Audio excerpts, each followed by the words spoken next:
Good evening, everyone, and welcome to the zoo. The minions with me tonight are SoraLuna.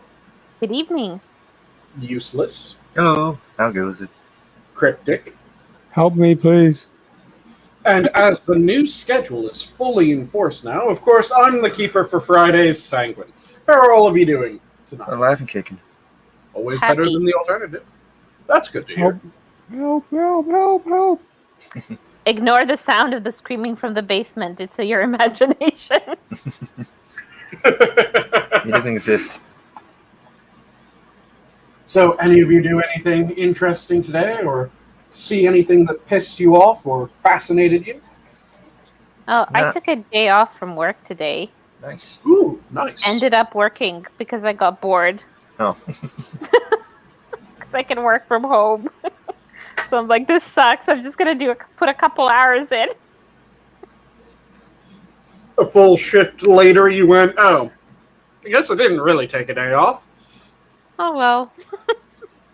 I'm a bit disappointed, though. The Canadian snowbirds were flying overhead today. Mm-hmm. And, of course, it's been a month of no rain, Mm-hmm. no clouds. Mm-hmm. And on the one frickin' day that we can see the snowbirds do their rounds, because they flew in from Calgary last night. Mm-hmm. And they fly, I think it was at 10,000 feet, I think, is where they fly. Something like that, I think. So I can't remember. They tweeted it out where to look for them. It was fully cloudy and overcast today. You could hear them because it's like a bunch of them and it's loud as hell, but could not see one of them in the sky. And it's the same thing here. It's a conspiracy.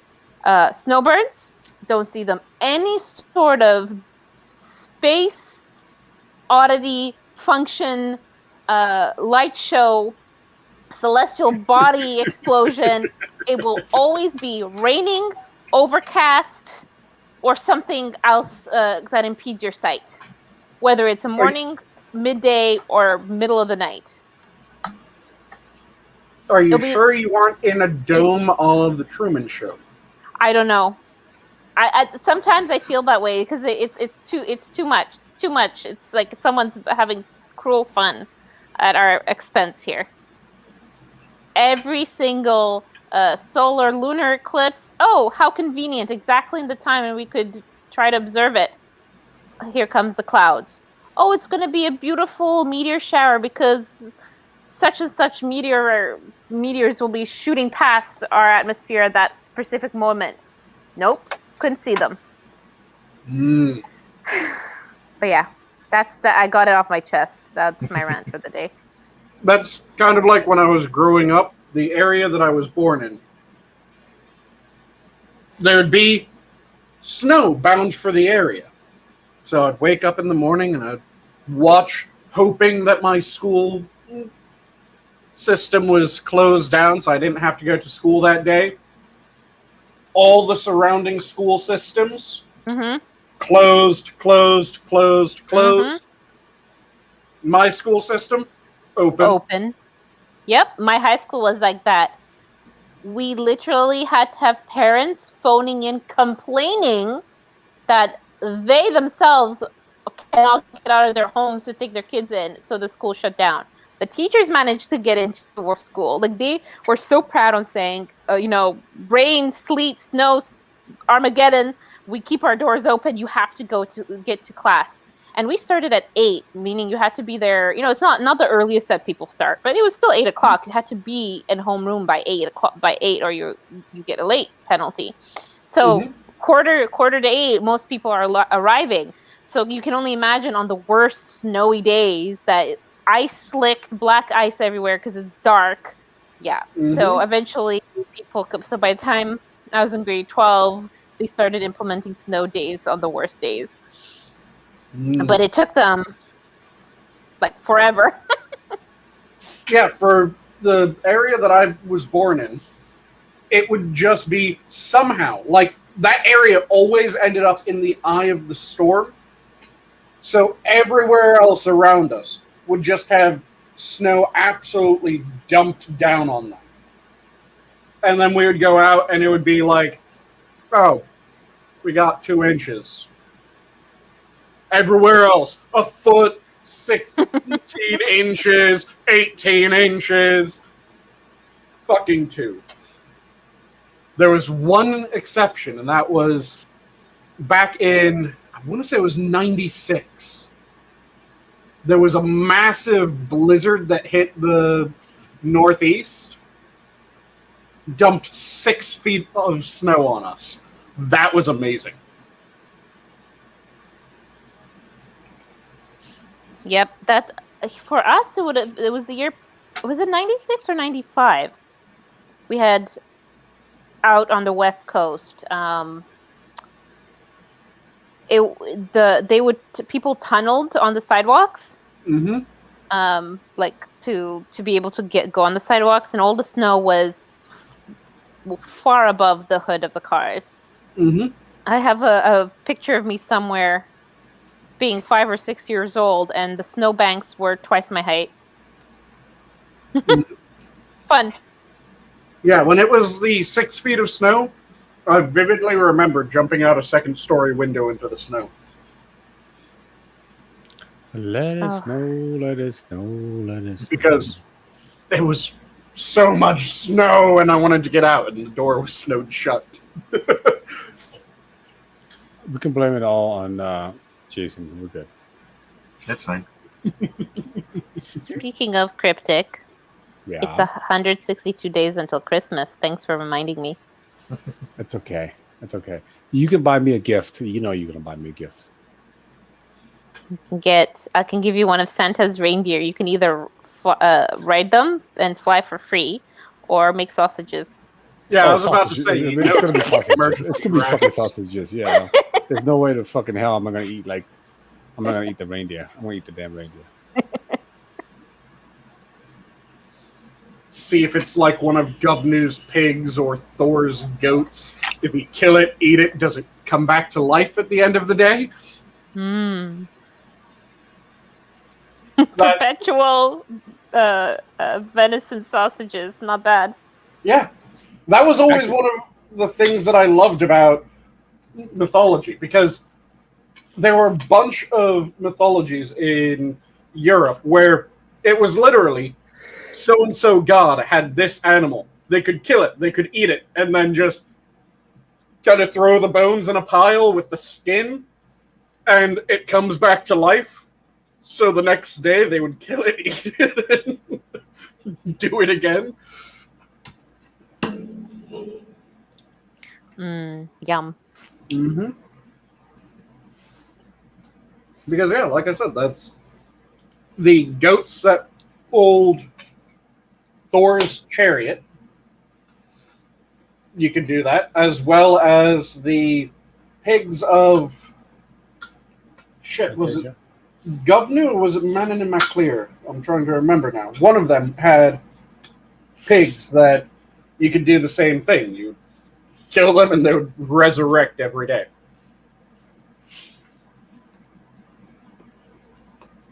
Elwin in chat asks, if you eat Rudolph, do you get magical mutant powers? No, you get a shiny penis tip. What if you are not a person with a penis? You get a magical bright nipples. Okay. Headlights are real headlights. Headlights. Yeah. You get headlights. Yep. Okay. Nice.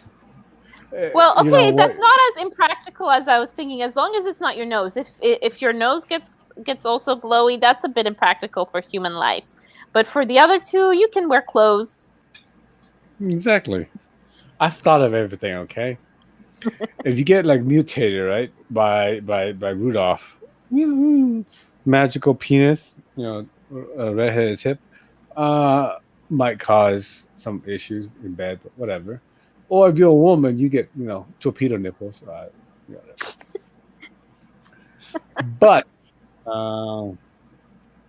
it's a doable, livable situation. You can turn it off by drinking less milk, whatever. That's not how it works, but it is what it is. I was about to say, what the fuck? These are lactose-powered glowing powers? Yeah. Yes. I'm not. I'm semi-lactose intolerant. Oh, what do you mean? Yeah, my glowing nipples react negatively to lactose. That's why you can't see it. The thing that I absolutely love about that is Cryptic accidentally made a really goddamn intelligent bio joke that I don't think anyone else got. Do tell. Because, Or do explain, sorry. so, in the processing of different bacteria in order to make certain substances, like being able to turn bacteria into drug factories almost, make different enzymes, make different antibiotics, shit like that. What you do is you make a plasmid, which is just a circular ring of DNA. Everyone knows that DNA codes everything in their body, correct? Yes, sir. And everyone can picture the double helix and all that shit. Well, that's not how it's set up in DNA, because our DNA is trapped in the nucleus. Yes, it comes out and then it zippers as it comes through. The bacterial DNA is weird because they don't have a nucleus. That's the defining feature of prokaryotic and eukaryotic. Okay. So bacteria don't have a nucleus, but they also have these little rings of DNA that are literally just a complete circle. The ass end joins to the head end, complete circle DNA. And these have a bunch of different things that they can code for, and they can be passed between bacteria. One of the things that we can do in science is we can design these rings of DNA to force a bacteria to make interesting substances. Here, let me, just so that everyone can get an image of what I'm saying, let me quickly pull up a picture of a plasmid. I'll do a plasmid map, and let's see, can I get one with a lac operant? Because that will be the exact thing that I'm talking about. Yeah, this one has the lac C. So let me open the image in a new tab and share this image. So once I get this image up, I'll continue talking about this so that everyone can actually have a bit of a visual when I'm talking about plasmids. Sure thing. Those are always helpful. Let me did the wrong tab. Let me do a different tab real quick because I have one where it's just that specific plasmid that I'm trying to show. Okay, so everyone can tiny. see this? Is that better? Itty bitty. Much better, thank you. Okay, so this is a plasmid vector, just another way of saying this is a plasmid, and this is a phage mid vector, which means that it's a vector that we're sticking into a phage. Sanguine, sorry to interrupt. Can you make it a smidge? I'm just looking at it in the live, just a smidge bigger for the. Okay, screen. let me. That better? Still to the Hold on, cursor. it'll We can't take- see it yet. And here, let me do Oh, that. Yeah. That's a bit bigger, but if it helps with the. I think that's So okay. each of these different ticks that you see around the outside that have the weird markings like PVU1 over on the left-hand side, Yes. those are different cutting enzymes. So you select the right sort of cutting enzyme in order to cut the plasmid where you want and allow you to stick whatever sequence you want in the plasmid into the sequence. So you can see where it says lac Z. Mm-hmm. LAC-Z is also called the LAC operon, and it's a promoter that we use in order to stick in and promote the production of whatever chemical we're trying to get the bacteria to produce. One of the things that you do in a basic science class, and we do every now and then in other things as well, is in order to be able to demonstrate when the plasmid has been properly included, we'll stick something kind of weird like the not phosphorescent, it's notice fluorescent section of, it's normally jellyfish that we can harvest this from. There's a specific gene that causes a fluorescent protein to be made, so it'll actually glow green. So we'll stick that in the LAC operon. So when he said that it was a lactose-powered glowing ability, LAC operon requires the presence of lactose glowing like the GFP, which is green fluorescent protein. Mm-hmm. It's just this weird little nerd thing that he accidentally did, which I fucking love. Cool. Because, yeah, there's actually lactose-dependent glowing that we do in laboratory. Because it's cool. And it's an easy way of going, hey, that has the plasmid we wanted. That one doesn't. That one isn't fucking shiny. This one is. This one's a good one. The fun part of lab work. The mix, the repetition. Mm-hmm. Oh, yeah. It can be a bit of a pain in the ass because, like I said, you have to select all the enzymes that you want in order to cut. Yeah. So, every plasmid that you can get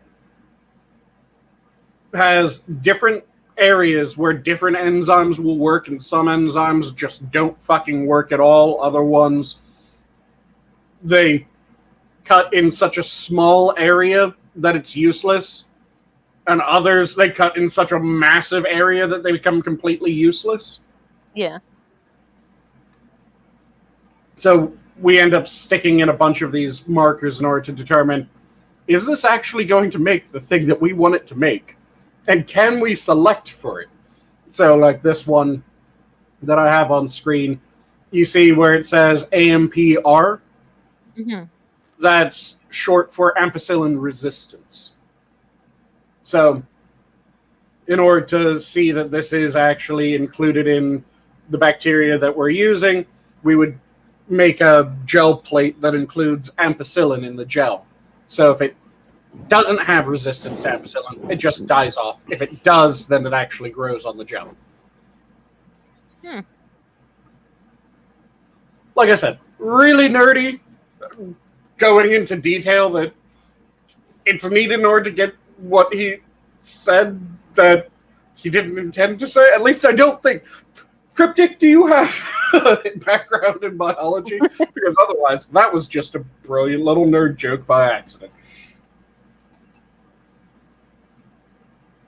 Cryptic? I think he stepped away, or he muted himself. Or his internet is giving him issues. You have American internet. You are better than this. That's cool. I have awesome internet. It's just I stepped away because I was looking at things. Apologies. No worries. But yeah, does anyone have anything else that they think would make a good topic to start off with, or shall I go for one of the things that I saw today that was a what the fuck? Trying to think. I have something, but I have to dig it out to see because I didn't save it specifically. So put me on the back burner while I look for it. Okay, so I'll jump into one of the things that I saw that was a what the fuck today, which as most what the fucks end up being, came from the bowels of Twitter, where I saw someone complaining that they had received $100,000 from their mother, and that was difficult for them. Oh, sorry, come by. So they received $100,000 from their $100,000 from their mother as a birthday present, okay. and because of that, their life was harder. I mean, in a way, I can see how that might be, but also I'm assuming they're not meaning that they're suddenly faced with fair weather friends and mostly they're just nothing of that sort. Mm-hmm. They were saying that it was harder because they had to then process the fact that they received money from their parent and they feel like a failure because they got money from their parents. Shut the fuck up. Put it in a bank, say thank you, and then do what you want to do with, like, actually, like, do something productive. Mm-hmm. But yeah, they had this entire thread of tweets about how they had to apparently do several doses of acid in order to come to terms with all this. Because it was... What? They had to do several doses of acid in order to come to terms with the fact that they were given money by their mother for a birthday present. And they had resentment towards their mother for giving them $100,000 as their birthday present. She's like Ellen's saying in the chat, I'll take 100K, no questions asked, no drugs required. Yeah, right? Mm-hmm. What the fuck? Oh. And it was just absolute madness reading through the fucking thread. Because the longer it goes on, there's one moment where they had a fleeting sense of kind of self-reflection where they went, am I just a spoiled rich kid? Am I a trust fund baby? And the answer is... Yes. Are you fucking retarded? What do you mean? You're asking this? Yes, you fucking are. So, just, you know what this person is? This person is one of those people who think that they are the starving artist. Yep. I literally went to high school with these people who were like, yeah, I'm going to move to Toronto and I'm going to be a starving artist because that's so in. I'm like, okay, I think you watched Moulin Rouge a little bit too many times. Yeah, that's not sexy. The bohème lifestyle is romantic, sure, but in practice is not fun. But not like they would ever be in that situation because, like this child, the parents would provide. But it's one of those things where it's just like, oh my god, I'm a sellout without ever selling out. Yeah, just take it and shut the fuck up. And the more I read into it, the more I was just going, oh my fucking god. To think that these are problems in what the fuck is this person's life? Because they continued to talk about how difficult their life has been, being handed everything by their parents, being handed money, being handed effectively their education, since their parents apparently paid for their undergraduate degree. And but did they not work for it? Their master's degree and their PhD at MIT, and made sure that they passed. Oh, like how? Slipped a 20 and... Okay, because I was going to say, yeah, it's one thing, all right, they pay for all your education, fantastic, but if you don't put in the effort to get the grades, then you're just... That's not going to help, but whatever. Yeah, It was But it just shows you they're dumb, because if it was a slightly smarter person, they would not have gone onto a social media platform that's open to the public, not have said any of this, and just quietly said thank you, put it away in a bank. No one says you need to spend it, and gone on with their day-to-day life like before. Yeah, and the entire thread ended up just being them justifying to themselves that I should not feel guilty or like I've failed just because the only reason that I'm financially solvent is because my parents keep on giving me cash and fusions. Ugh. That is nothing to be ashamed of. It is perfectly fine just to live off my parents' money and never actually maintain my money or do anything to earn my own money. The one thing that I agree with every old person when they say this, because it is kind of like I think it's a right of adulthood when you actually understand it, is how the worth of a dollar, like how much work it takes to earn a dollar. I know everyone. It's a thing older people always love to harp down on younger people, but it's the actual true thing. Once you've got to that point where you cross the line where you're like, oh yeah, and that could be at any age, really, right? But you could still be working and not understand the value of the dollar you worked for because you don't need to know it. But at some point, you realize, oh hey, it takes me X amount of effort or X amount of shitty people to deal with to make that dollar. And at that point, you understand the value of money, I think, like truly for what you earn. And then, so I don't think this person gets it. Yeah, and necessarily. What you just said also reminded me of another thing, which is the woke economist bullshit that happens every so often where people try to do you do realize that you're getting paid less than what your employer thinks your work is worth because they wouldn't be able to turn a profit if they paid you exactly. And I'm going, okay, you're fucking retarded. Every transaction is two people exchanging things that they think are of a lesser value to them than the thing that they're exchanging for. There is no point where, if you had $5 in US currency, Canadian currency, whatever, and I had $5 in the same type of currency, what is the chance that we would go to each other and go, hey, I'll give you this $5 for that $5?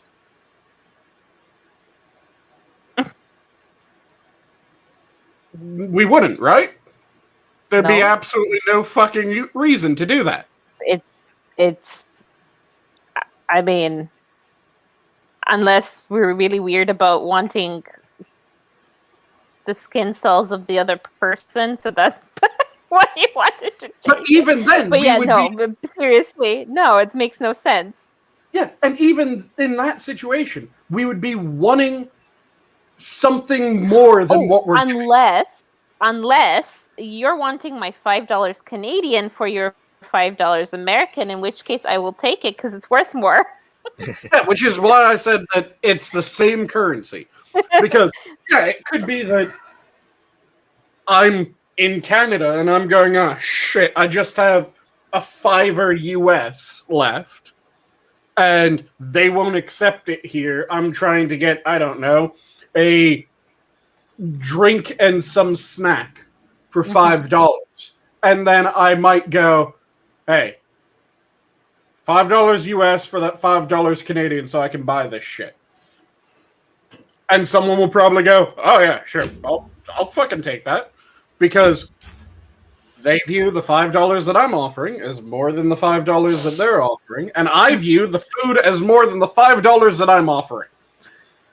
It's kind of like if I was making food, and Cryptic, you came up to me and went, hey, how much for whatever food? Let's say it's a steak. I'm making steaks. And you come up and you go, that steak looks really good. How much for me to get that steak? And I tell you an amount of money. If you view the steak as worth more to you than that amount of money, you'll make the deal. If you view that amount of money worth more than the steak, you won't. That's how every transaction works. Mm-hmm.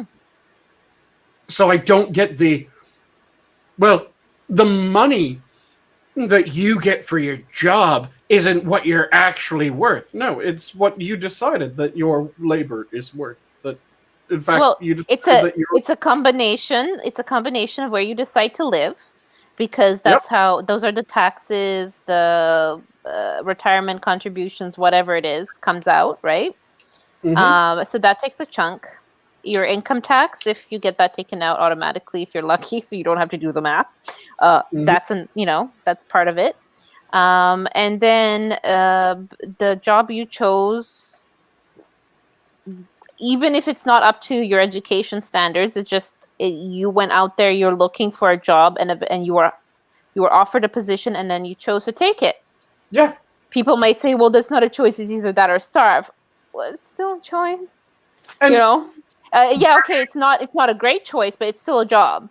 And they're acting like that is the only job that could possibly be available. No, if you apply for a job, they offer you that job, and it isn't enough money, and you go, no, I'm not going to take that job. It doesn't mean that you aren't going to take any job. It means that you aren't going to take that job, and you can go for a different job. And if your area is too expensive to work at any of the jobs that you qualify for, you can fucking get out of the area. Mm-hmm. And get a job in an area that isn't too expensive. This is the thing that drives me crazy. Because there's high demand jobs and there's high demand places to live. If you're looking for a high demand job in a high demand place to live, you have a fuck ton of competition. Yes. So, if you can't get the job, then you have two choices. Look for the same high demand job in a lower demand area where there'll be fewer people competing for that job, making it so that you have a better chance of getting the job, or go for a lower demand job in the high demand area.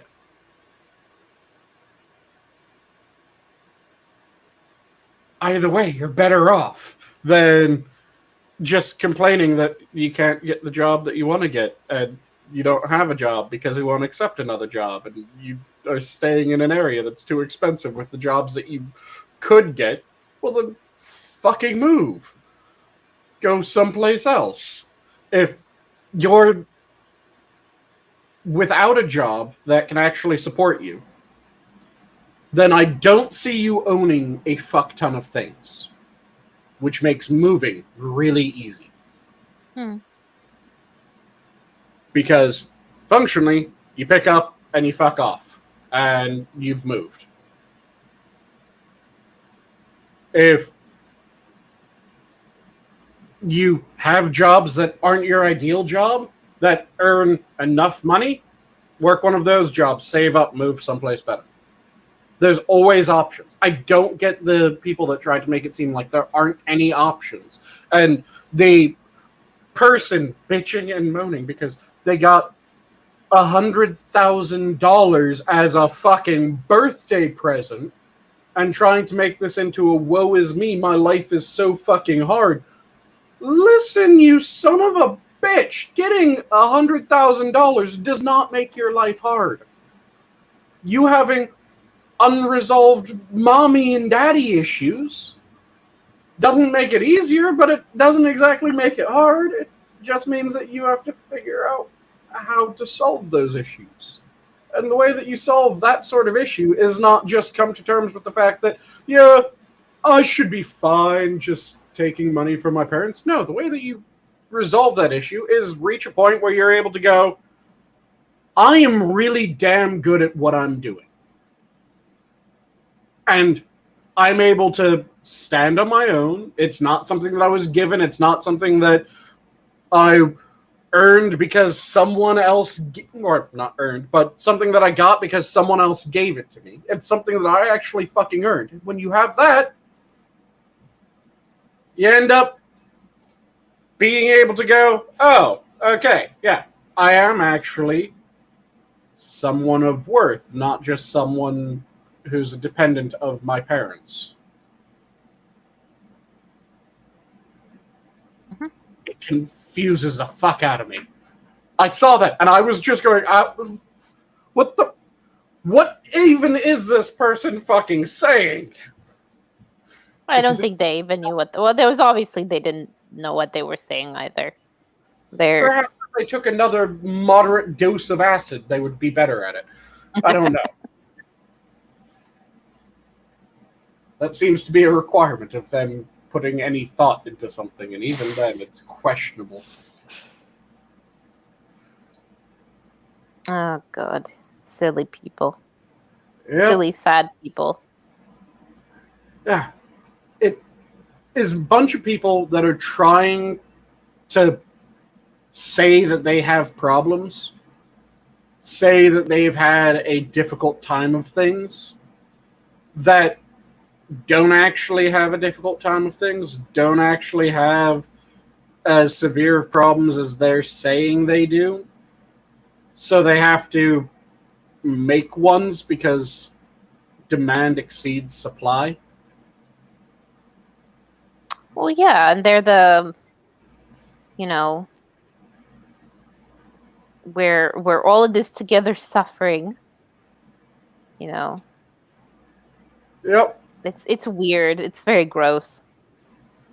Especially when it's someone like that that then starts doing the eat the rich. You're Motherfucker, tweeting you this, realize? yeah. And I know you can get things secondhand and have like 10-year-old tech, but you still are using, you know, you're finding. I know you can break it down 100 ways, but they're insufferable. They really are. Yeah. And it just seems so often now that there will be someone who makes their entire living off of eat the rich, and then you see how much they make, and you're going, motherfucker, do you realize you're first up on the menu? God damn, like, Because they think rich means Bezos exclusively. it's You know? it's the It's- Bernie syndrome. It is Yeah. rich starts at earning what I make plus one. Yeah. Yeah, exactly. Yeah. Because there's a reason why Biden said that he's going to increase taxes on everyone that makes above $400,000 a year. Anyone care to guess what the presidential salary is? Just under. It's $400,000 a year. Okay. There you go. So, him saying that he's going to raise taxes on everyone that makes above that, Is That doesn't really have just much squeaking way. under. yeah, it's kind of like the millionaires and billionaires. Hey, Bernie, did you realize that you're a millionaire? I meant billionaires. I've always said it. Yeah. I've always said billionaires. Yeah, but you also always said millionaires. Well, it's billionaires. Why is it billionaires? Well, because I make a million. Fuck you. Mhm. And the OK Boomer Girl, another example of that. Oh, I've been following that recently. Nicolol, something like that. Yeah. Yeah. With her whole Bernie thing, eat the rich shit, and then her $2 million apartment, and all that sort of stuff. She's funny. The $2 million apartment in one of the few states that income tax is not a thing. nice. Yep. Eat the rich, tax the rich. I'm going to move someplace where I don't have to pay income tax and get a massive place that I can afford because I've been getting money for saying eat the rich, but I don't mean me, I mean other people. Oh. See, that's what annoys me about these people. It's because they're so stupid but have so much money. Like, they get so much money through all these apps and whatever. Because it's like, listen, just get your bag and shut up. No one says you cannot purchase or rent or whatever she's doing in this apartment, or have nice things, go first class, buy Cartier shit, that is not worth anything anymore, but it's super expensive. Like, yeah, okay, you got that money, that's your right to spend it. But the fact that, but I guess to them, they're part of the school of any press is good press. And they think that as long as they get people clicking and giving views, that they're getting AdSense and sponsorships. So, but it just seems so dumb. You can. See, I don't even think that they're self-aware enough to realize that they're getting bad press. I don't think that they're in the camp of any press is good press. I think that they're in the camp of, I'm good, I'm advocating good things because those are the things that I'm advocating, and I'm good, therefore what I advocate for must be good. And because I get this amount of money, that amount of money has to be good because, again, I'm good. I cannot be bad. So they think that, yeah, they're still virtuous. They're still entirely in the right because they've defined themselves as always being such without actually putting in any effort to live up to what their self-professed ideals are. In fact, the vast majority of the time, they will actively live out completely contrary to what they state their ideals are. Okay, there's something. Because there's certain people that actually live up to their ideas, even when I disagree with them. Like Destiny. I disagree with Destiny in a fuck ton of different things. Who's that? He was a major left-wing Twitch guy. Okay. Is now being called a crypto-fascist by most of the other left-wing people in the same venue because he's been saying horrendous things like, live by your fucking principles. No. Enemy number one. Yeah, if you're saying that we need to have these systems in place and that we need to tax the wealthy, and you're making above this amount of money, you should be donating that money away, not claiming it on your taxes as a deductible donation. You should be actually giving money to organizations that improve what you're saying needs to be improved, and put your fucking money where your mouth is and your body into action for what you're professing, rather than just telling people this and getting wealthy off of it. And because of that, yeah, he became a crypto-fascist and all kinds of shit like that, according to a bunch of people, after he just completely fucked them over in a series of debates. Like, there was one that was him and Vosh that was fucking hilarious, because Vosh ends up effectively saying, yeah, lynchings aren't bad.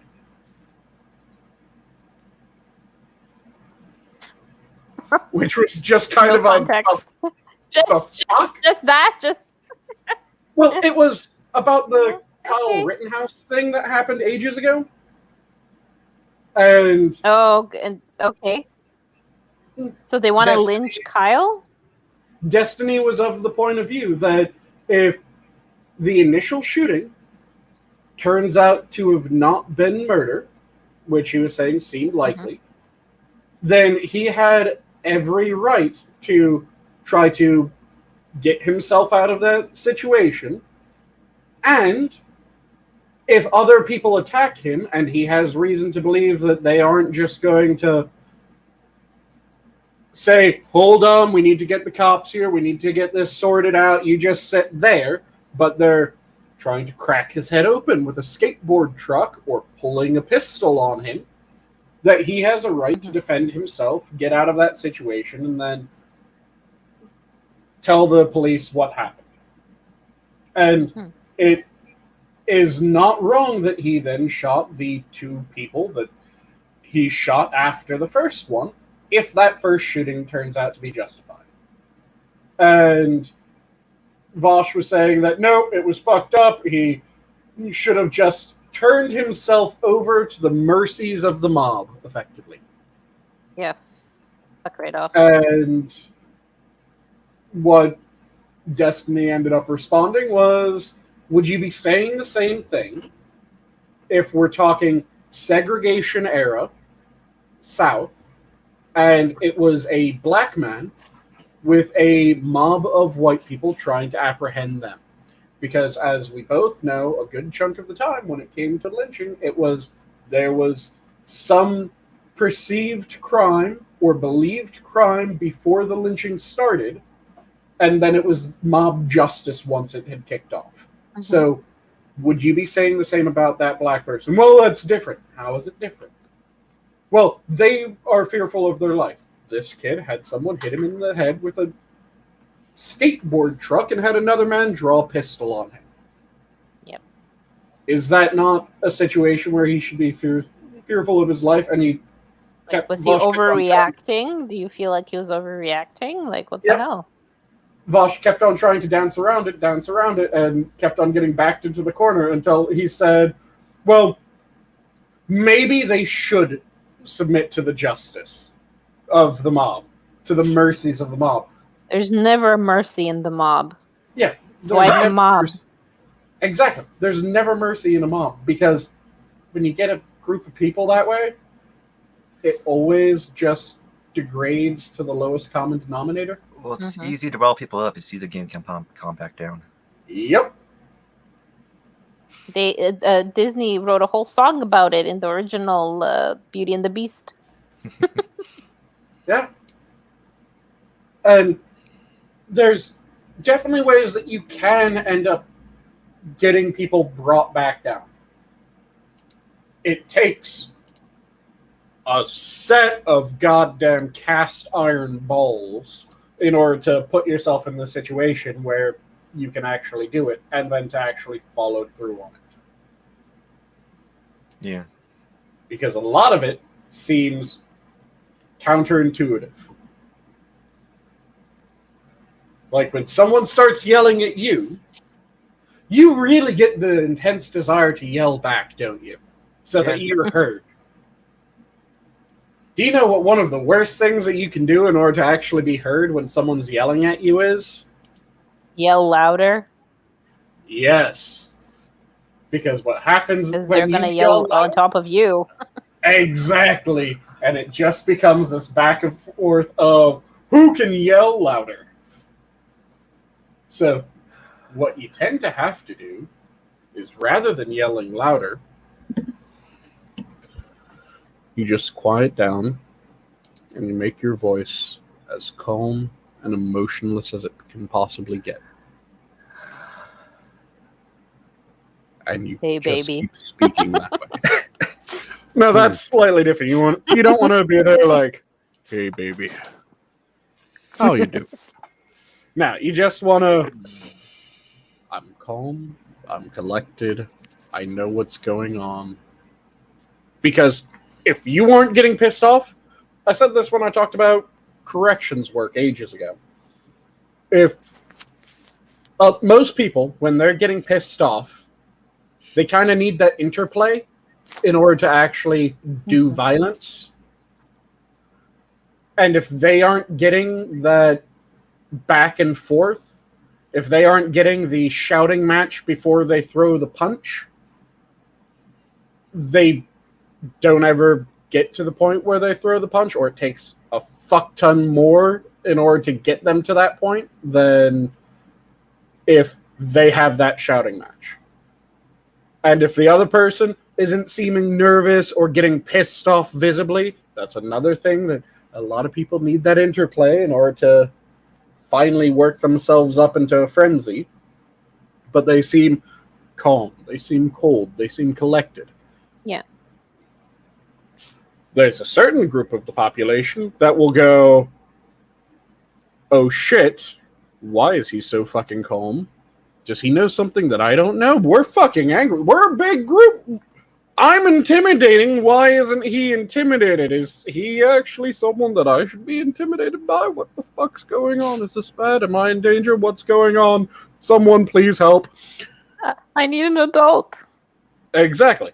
And those people get diffused by that. The people that need that interplay, they get diffused by not getting any sort of response from the person.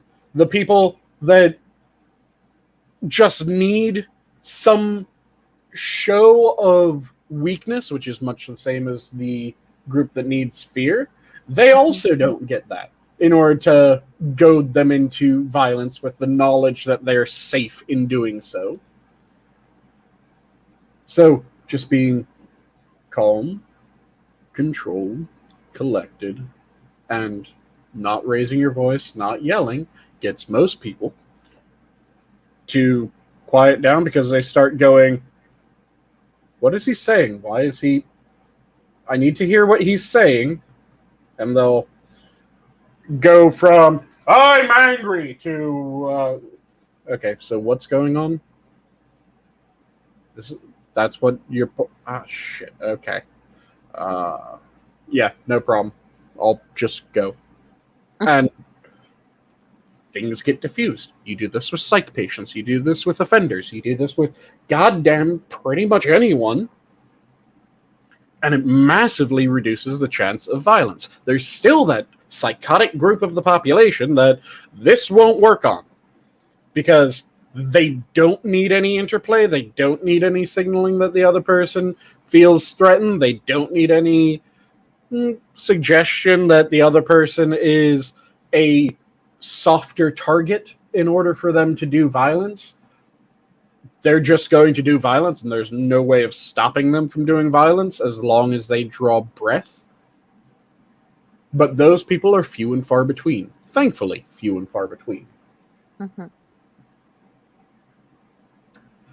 Cryptic, you've been quiet for a little bit. How you doing? Well, we wait for that response. So, were you able to find the thing that you were trying to find, Sora? Yes, I have. So, I didn't know this until after the fact, but we had... so, they're trying to legalize all narcotics here. Mm-hmm. We have two separate groups. So we have the Vancouver Area Network of Drug Users, or VANDU. It's a not-for-profit from the 90s. And then there's this new thing, which I just found out about because of this issue, which is called DULF. And DULF stands for the Drug User Liberation Front, who, along with VANDU, are big proponents of safe injection sites and having basically providing free drugs, clean drugs as a form of healthcare, associated with it. So basically, instead of people dying from fentanyl-laced drugs and overdosing on the streets, they provide clean heroin, cocaine, and methamphetamines, to addicts. I have lots of thoughts about this shit, but what I want to bring up specifically is on the 14th, so 2 days ago, they had near the downtown, near the police, one of the police stations, there was like a march, and awareness was raised for these not-for-profits, and they were giving out free drugs. Mm-hmm. And I have pictures. So I wanted to share that. I just wanted to show this is what we live in. Uh-oh. Oh no. I'm still here, just... Okay. I was like, uh-oh. Panic.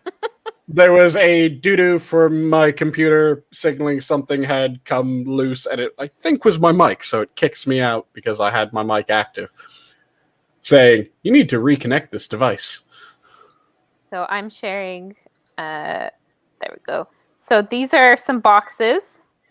From that, these are meth, cocaine, and heroin that was provided to people. If I go scroll in, here we go. Okay. That is the heroin. Yeah.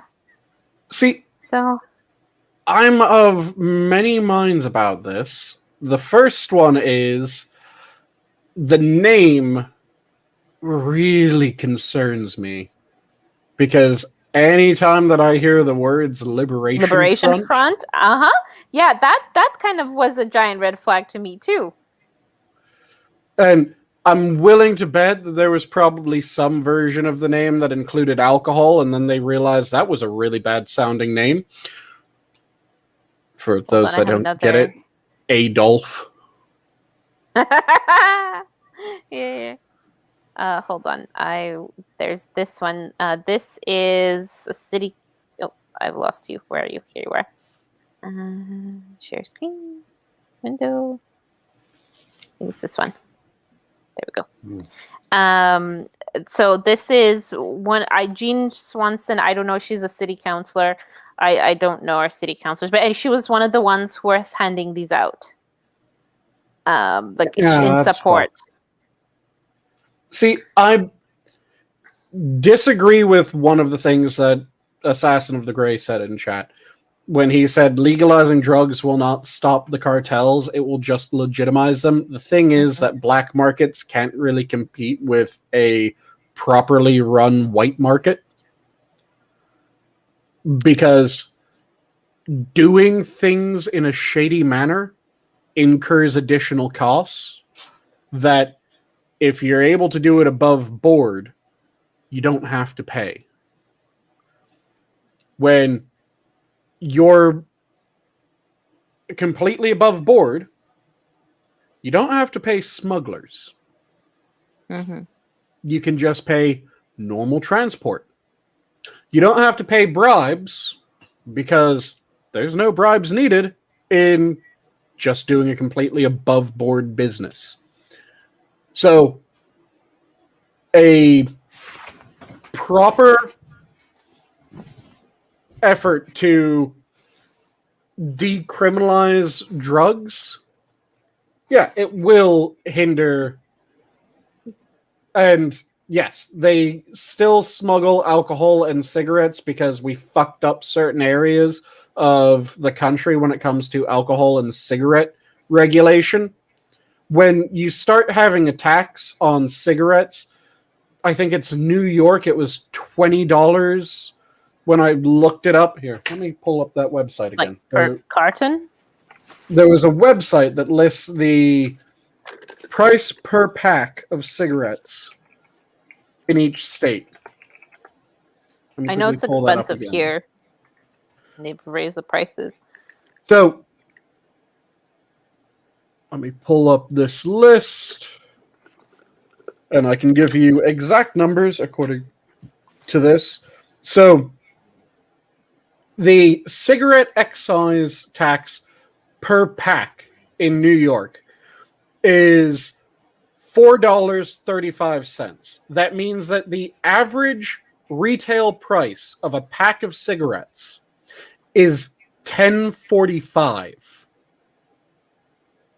A pack, not a carton, a pack. When you have that versus the lowest one listed here is currently Missouri, which is at $4.38.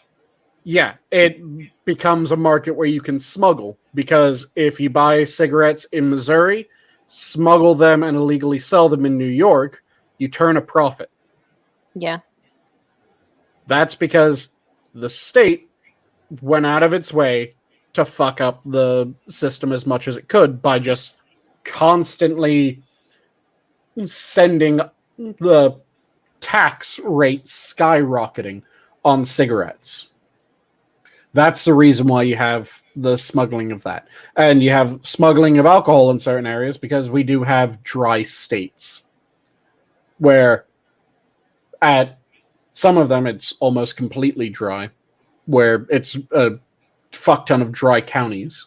Some of them it's dry on specific days where then, yeah, people will drive over the border, grab from an area that is still operating on the day when it's dry, and technically that's smuggling. Then you also have the tax on alcohols, again, that it promotes smuggling. When you're doing shit like that, yeah, you encourage black markets on shit. That's just like how the current ban on drugs, laws against drugs, encourage a black market for drugs. Mm-hmm. I have a massive problem with them handing out free drugs, as was happening in the examples that Sora said. I would have we far have less. those and vending machines. Yeah, I'd have far less of a problem if one of the systems that I heard people were trying to implement was a site where if you're using drugs, you bring in your drugs, they test your drugs for you. Free of cost. You come in, they test your drugs. So you think you have heroin? They test it and they go, actually, what you have is fentanyl. Mm-hmm. This isn't heroin. They let you know of anything dangerous in the drug. And that I don't really have a problem with. A testing site for you're doing something illegal. We know you're doing something illegal. We know that you're doing something that we don't want you to do. But you're going to do it anyways. Yeah. And Let's I mean, see if... Oh, go ahead. that was one of the reasons for the why Vandu kind of was created, to have the safe injection sites, mostly out of the epidemic of Hep C and HIV that was rising in the downtown east side here in the 90s because of needle exchange, needle sharing. Sorry. Yeah. So they're like, okay, well, let's create needle exchanges so that you come in, get fresh ones, so you don't reuse.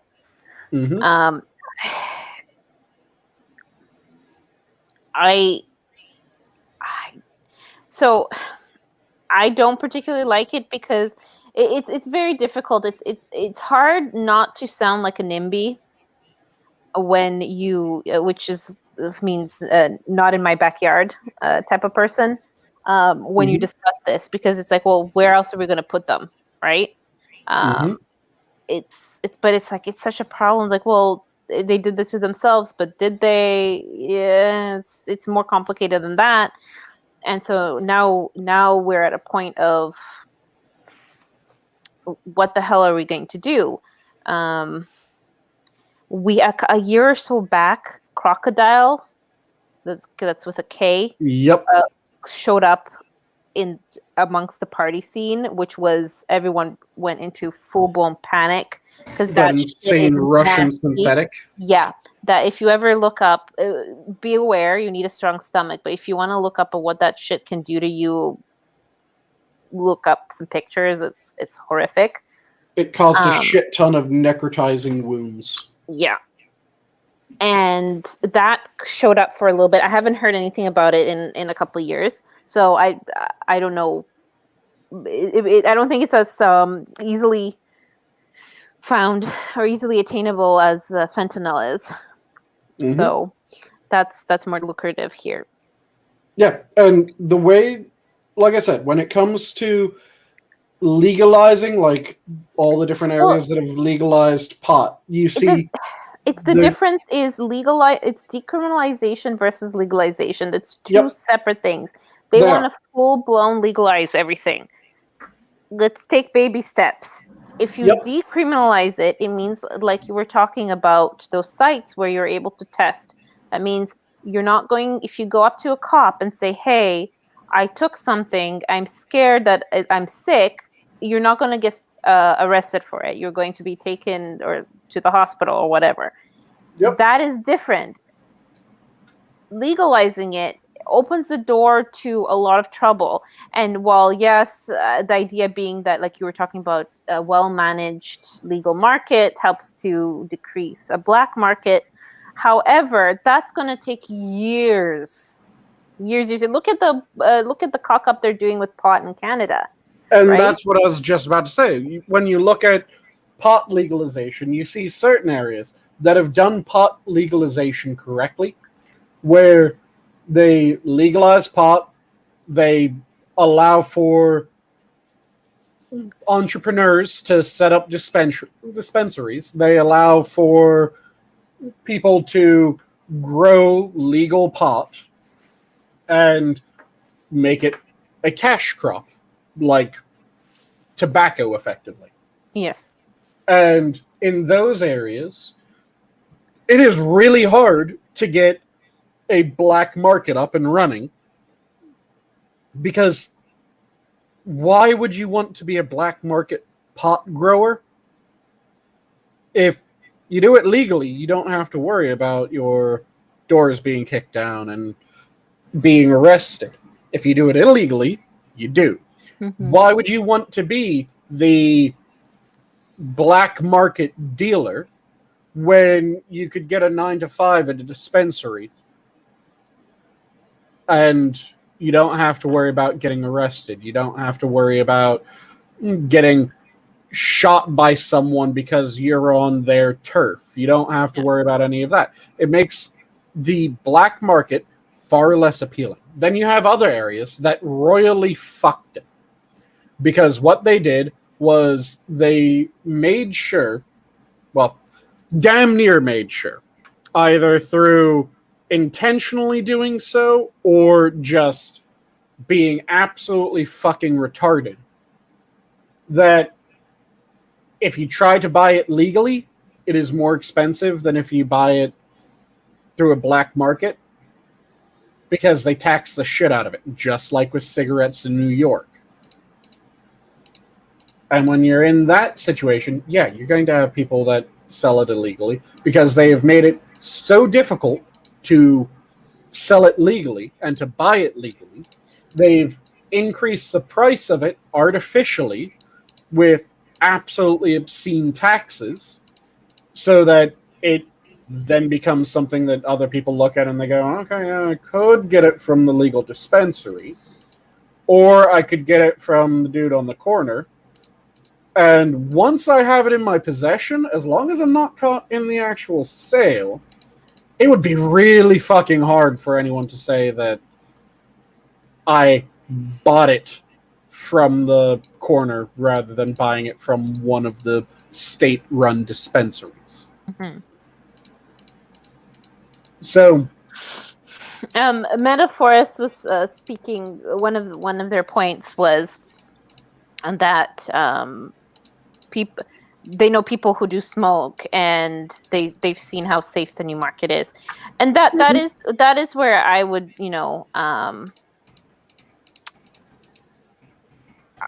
I think would be the best, would be not so much for the smoking, because from what I understand, edibles, sorry, mispronounced it, are some of the more dangerous ones, because of how once it gets started to get digested, how much more potent it is.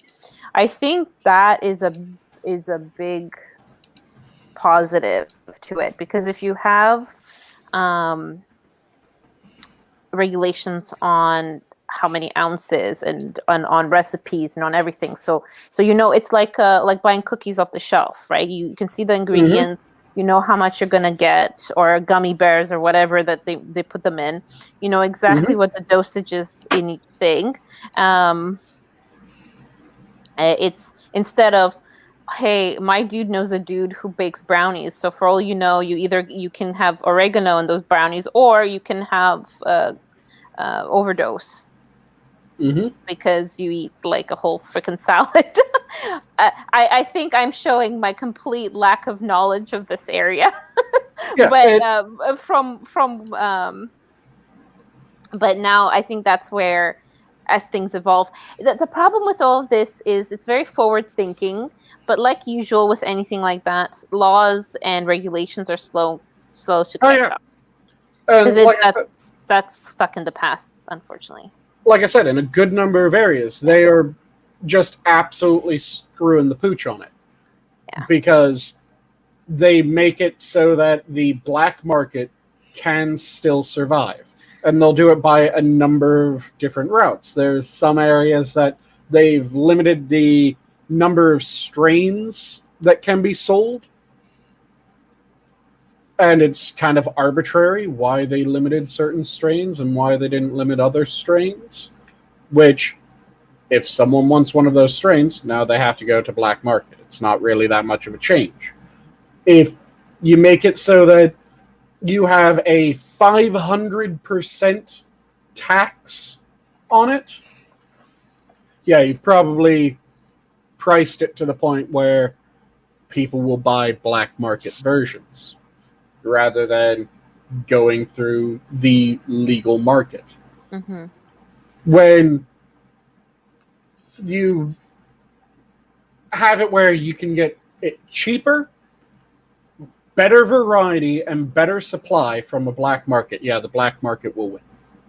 If you get rid of those factors, the white market will win every time. The open, legal market will win every fucking time. And the saying that someone had a dispensary robbed a few weeks ago, that's not an argument against or for something. That toy stores have been robbed. Yeah. Well, I double checked just to make sure, the dates. It's not even 3 years. It'll be 3 years officially this fall when recreational use in Canada for Cannabinoids. Cannabinoids. Thank you. Oh my God. Sorry, guys. Yeah, cannabinoids is a weird word to try. There's some words that my tongue just does not like.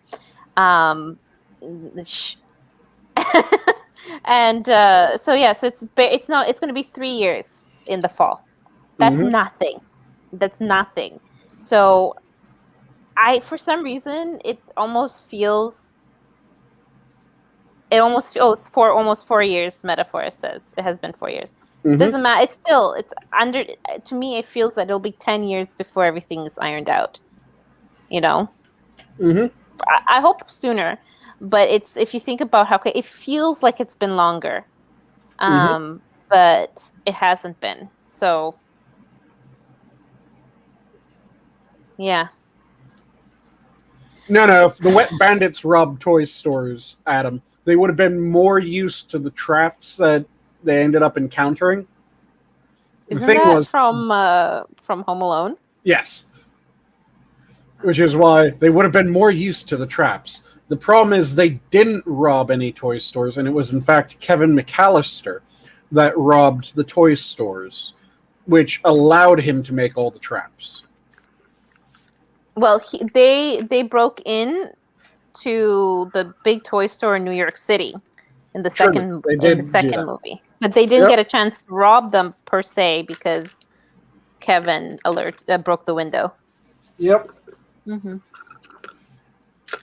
But yeah, there's a bunch of different arguments to how to handle the problem that we're going through when it comes to drugs. Some of them have merits. Some of them have more merits than others. Some of them have absolutely no merits. The one that has absolutely no merits, in my mind, is the let's give free drugs. Yeah. See, the thing is, when you think of... So, okay. Pot is its own category. There's a lot of uses for it. For most people, it has negative side effects for some, etc. But then when you think about this idea of providing heroin, cocaine, methamphetamines for people. Crystal meth. Technically, heroin has a shit ton of uses as well.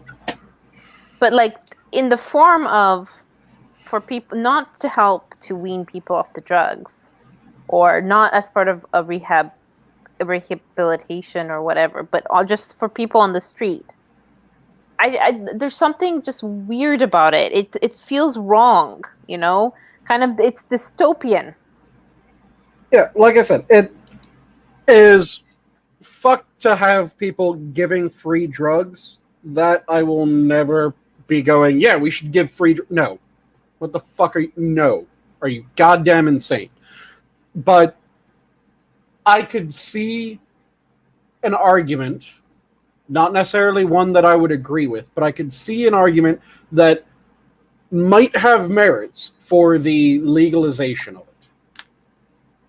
And making it so that people could acquire it if they were so inclined. But I cannot see a reason to ever give drugs for free, because that's just encouraging drug use, not discouraging it, not doing anything of any merit. With the argument for giving heroin, or making it so that heroin is legal. Some of the things that I could see playing into an argument that I would go, okay, yeah, it has some merit, is you'd be able to know that it is clean when you buy it. So the people that do it are actually doing what they think they're doing. Yeah. You'd be able to tell the strength of it, not just how clean it is, because you can effectively dilute it down almost with things that aren't dangerous, so I wouldn't count them as not being clean, but just things that are inert, have absolutely no benefit to them, no harm to them, they're just there. You'd be able to tell the actual strength, so you'd know that, oh yeah, this is a 5%, this is a 10%, this is a 20%. Mm-hmm. And if you know that, then it's easier to manage the people that use it. Because you don't have the people that are suddenly ODing because they got a batch that was twice as strong as the batch that they normally get. Yes. They now have a grading. It also makes it so that you have more of an idea of who's using the drugs. Because when it's a black market, the only people that you know are using the drugs are the ones that you catch using the drugs. Now you're able to have statistics. Now you're able to have statistics. And also, it would be really easy to have advertisement and pamphlets on here's how you get clean at a location where all of these people go. Yeah. You're never going to have a drug dealer with a do you need help quitting smack brochure? Yeah. Okay. I hate my business and no longer want to make money. Let me help you stop. But you can absolutely get that to happen in a standard business. I mean, how many fucking times are you someplace where cigarettes are sold, as well as products to help you quit smoking, and brochures on how to quit smoking, and shit like that? How many times are you in an area that they sell alcohol, but then they also have, here's the number to the local AA. Here's when we meet. Also present. I mean, fuck's sake, every advertisement for alcohol that you hear, at least in the United States, it seems, ends with a, remember, drink responsibly, and if you have a problem with alcohol, please contact, and then it gives you a series of numbers. Mm-hmm. Just going a little bit backwards to we were talking about the price of cigarettes. I finally found how much a pack costs. An average pack of cigarettes in Canada as of July of this year. So, which includes all taxes.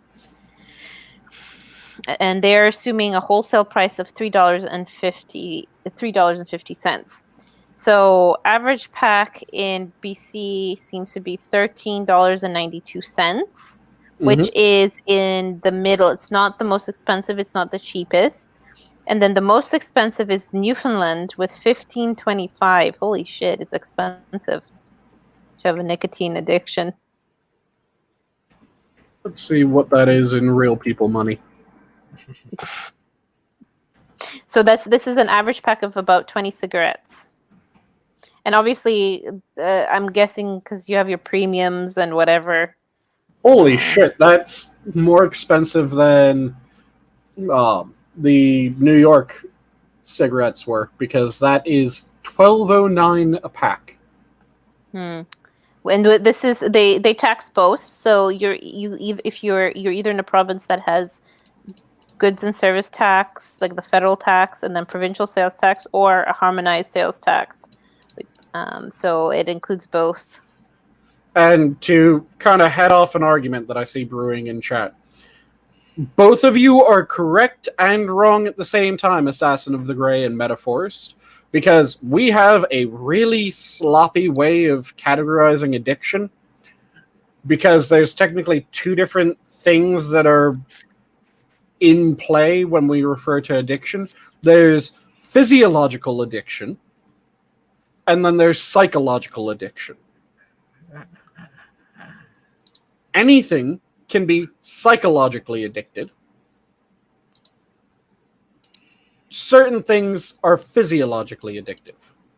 So when you're talking about alcohol, for instance, there's two main things that are actually lethal if you go completely cold turkey on them. Most other things, you can go cold turkey and you won't kill yourself doing so.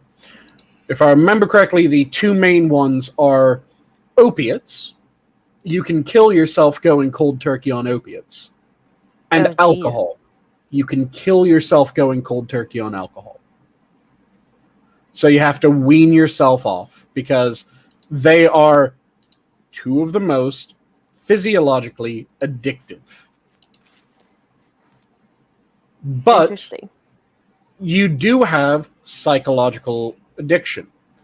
Psychological addiction should really have... We should have two terms for these things, not just categorize them both as addiction.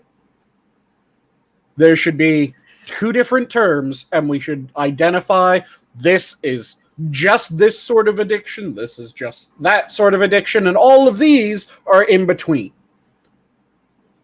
Because anything can be psychologically addictive, which is where you end up with people saying that they're addicted to sex, they're addicted to masturbation, they're addicted to this or that. And pot does have a rather high rate of psychological addiction.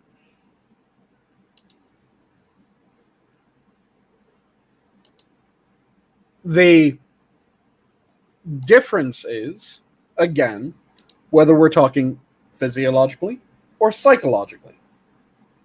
And there's some things that are almost entirely physiologically addictive, and you have some things that are almost entirely psychologically addictive. The vast majority of things are right in that middle section, where it goes like somewhere between 20% one, 80% the other, to 50-50. So you can stick sugars in the psychologically ones too, I imagine. Yep. Yeah. Food can be stuck in the dopamine. Psychologically addictive. So mind you, if they give you the dopamine, would that not be physiologically as well? It eventually triggers that. The difference is it is only considered physiologically addictive if it is a chemical that is innate to the substance is what's causing the response. So if, Okay. for example, opioids, they have, I'm trying to remember the exact chemical, and if it's an agonist or an antagonist. I think it's an agonist. They have this one specific agonist for one of your neurotransmitters. And that's what causes the effect of opioids. Whereas food, it's not what you're eating is granting you a agonist or antagonist of any of your neurotransmitters. It's just triggering that response in your mind. So if it is something that is your body releasing the chemicals themselves, or itself rather, then that becomes a psychologically addictive substance. If it's something coming from the thing that you're ingesting, inhaling, whatever, then it's a physiologically addictive. Very So interesting. that's where a lot of the confusion comes in. And something psychologically addictive can be just as hard to beat as something physiologically addictive. Oh, yes. And in some cases, it can actually be worse because some of them have less, or most of the ones that are physiologically addictive have much lower rates of the worst aspects. So being addicted to food, it takes a while before that really starts ruining your life. Because you have to get to the point where you become on the large side of morbidly obese for a lot of the negatives to really start kicking in.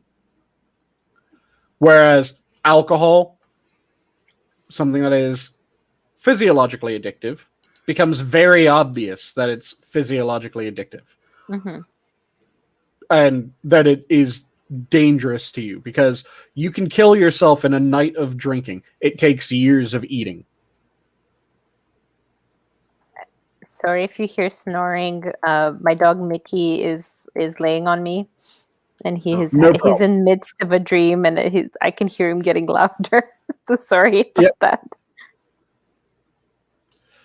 And also, one of the factors for the physiologically addictive and the in physiological addiction alone, rather, is when you have a physiologically addictive substance. Like I said, it grants you a chemical that has the effect of one of your neurotransmitters. And having that chemical in a large supply, like you get with these substances, down-regulates the production of that chemical in your body standard. So, for instance, are you guys familiar with the fact that when someone's addicted to opiates, when they are off opiates, they're in constant pain almost? Oh, that's I remember that from the To Kill a Mockingbird. Yep, you get because the old lady was insane, bone-deep physical pain from going off. And it's because all those things that make you not feel as much pain that opioids grant you, your body can produce versions of those itself. When you end up with too much, it becomes a feedback loop. Where we have too much of this, down-regulate the production. So people end up taking more of the drug in order to get the same effect. Down-regulate production. More, down-regulate more, down-regulate more, until you're producing almost nothing. And when you go off, because you don't have all those lovely chemicals that keep you from feeling pain, you suddenly feel a fuck ton of pain. And yep, they are in pain until they recover the ability to make the native chemicals in a great enough concentration in order to get by. Yeah. So some drugs don't really spoof a native neurotransmitter, or they spoof one that is already in such low production that it doesn't really have a great effect being downregulated. So Yes. saying that pot, for instance, is not physiologically addictive. Technically, yes. But it is producing, or you are getting a chemical from the pot that you wouldn't have otherwise, because you get the cannabinoids. And there's a number of different cannabinoids that you can get from pot. Mm-hmm. Those have an effect on the way that your body functions. The thing is that your body does actually produce cannabinoids naturally. Cool. It just produces them in very small levels, very small doses, effectively. So when it gets downregulated, there's not really much room for it to get downregulated, so your body is able to recover from it quickly. Mm-hmm. Whereas something like I said, when it comes to endorphins or serotonins, a lot of illegal drugs spoof one of those two. Your body has a lot of production of serotonin and a lot of production of endorphins. So when it gets downregulated, there's a fuck ton of space below standard levels for it to get downregulated. So when you stop taking that, you're now at an extremely low level. And it takes time for your body to work back up. And until that time, you're miserable because serotonin, commonly known as one of the happy neurotransmitters, right? Yeah. Yes. So if you don't have serotonin, you're massively depressed. If you don't produce enough endorphins, again, one of the happy chemicals, Mm-hmm. also downregulates your sense of pain. So you're in more pain and you're depressed. Cannabinoids kind of chill you out and downregulate certain systems. But like I said, they're produced in really small levels, so your body recovers fairly quick after constant use of cannabinoids. There are still there are potentially long-term effects. The research keeps on going back and forth, and both sides of the research are kind of shit when it comes to it. Mm-hmm. Because you can kind of tell what side the researchers are on in most of the research. They don't even try to hide it. Oh, it is almost at the point where... So, there's a shit ton of social science papers that they just go back and forth and bitch at each other, and they are obviously just going back and forth and bitching at each other and effectively saying, so you might have read this paper by Smuckatelli et al. Smuckatelli et al. Are just full of a bunch of dumbass pricks. Ignore Smuckatelli et al. And then Smuckatelli et al. Will put out their next paper. And it's, so you might have read the paper by Schmo et al. Schmo et al. Routinely beats his dog. And you're just going, what the fuck does this have to do with goddamn paper? Just what? God damn it, people. And the research into the effects of pot is going in that direction, where it is almost them directly citing each other in order to just say, they're fucking idiots, don't listen to them. Which is not good for the state of research. So, there's potentially long-term side effects of pot. You can see this in studies, it tends to be kind of murky, so you actually have to dig into it. The most profound effect, when you look at the studies, seems to be in younger people that start pot at an earlier time, as one would expect if there's usually the issue. thing in high school. Yeah, if there's something that causes very slow additive complications, the people that started earlier at a younger age will always present the most profound issues with it. So there have been things that have been shown to do that. It can have a... I'm going to use a word that people often seem to take offense with, but fuck you if you take offense with it.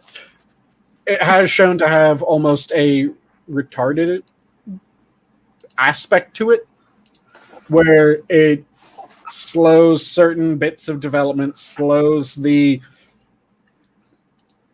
rate at which certain processes happen within the body, the actual original version of retarded. Yeah. Which is why retarded people became known as retarded people, because they were slower. Yeah. And I've listened to a good number of Aiden Paladin's things on social science. They are fucking beautiful when it comes to that. Oh, wait, does she tear them apart? Oh, if it's bad research, she will rip it a new one, but she'll do so in a rather level-handed way, where she will say, like, according to this study, no, though this study is not the only voice in this matter, this study also disagree with this one, and this one also jumps in on the side of the first. And this one is absolute garbage. Here's the reason why it's garbage. So she'll dissect papers and not tell you what to think at any point, but just go, here's the state of the research. This is what's going on with it. Yes. And let you work out how you're going to decide at the end yourself. But she will say, these are the strengths, these are the weaknesses. This one has a ridiculously small sample size. This one had a good sample size, but they fucked the control variable. And this one did this. So you actually get a feel of how you should read these papers, which is beautiful. And that's one of the reasons why I really like what she does.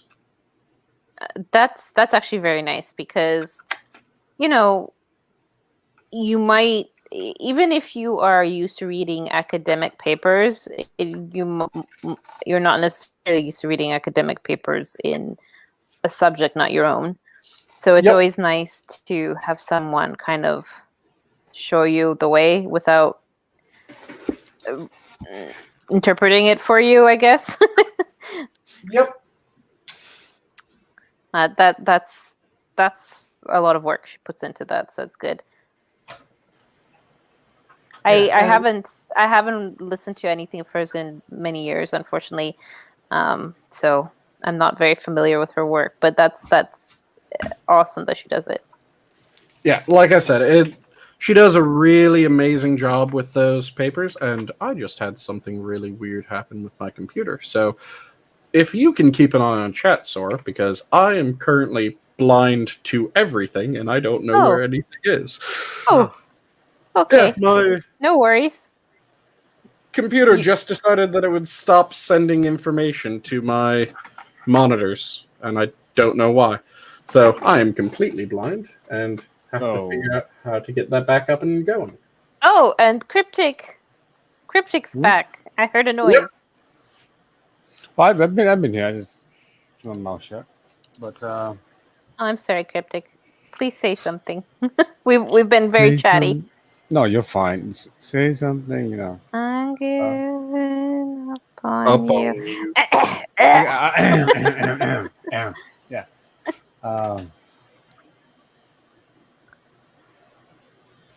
Yes, sir. No. Yeah.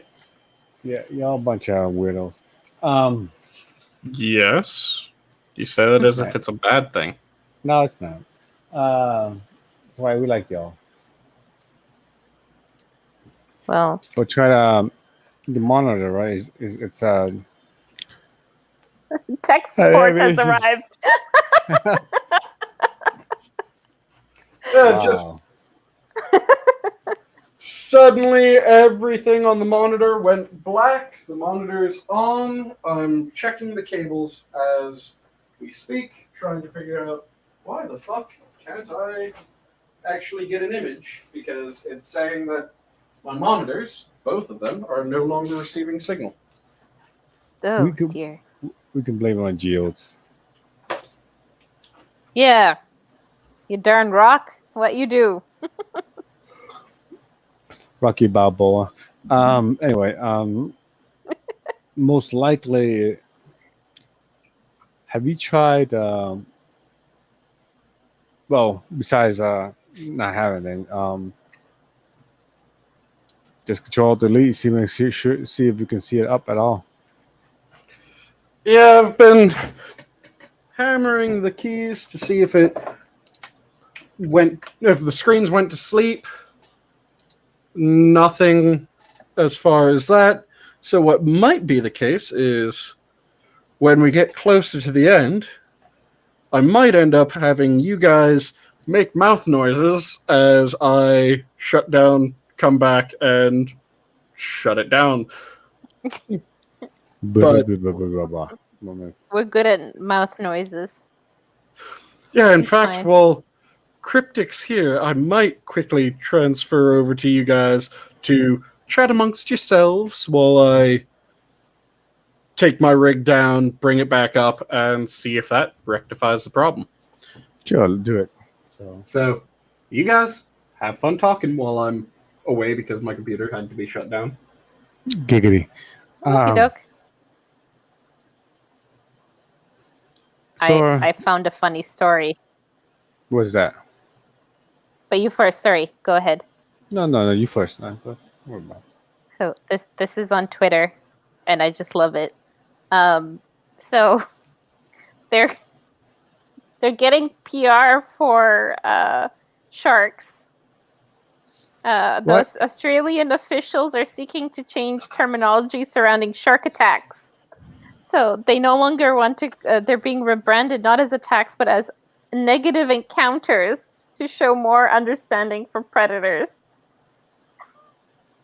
This is fake, right? That's No, this is from Telegraph World News. It's shark attacks in Australia to be rebranded as negative encounters or interactions. Officials in parts of Australia will also refer to bites rather than attacks. It comes as they seek to avoid scaring people away from public beaches. In New South Wales, the Department of Primary Industries has moved away from the term attacks. It refer instead to incidents or interactions. that's just dumb. Pro-shark campaigners welcome the change in terminology. Leonardo Guida, a researcher at the Australian Marine Conservation Society, said the change would help dispel inherent assumptions that sharks are ravenous, mindless, man-eating monsters. I love it. The great white sharks have PR teams.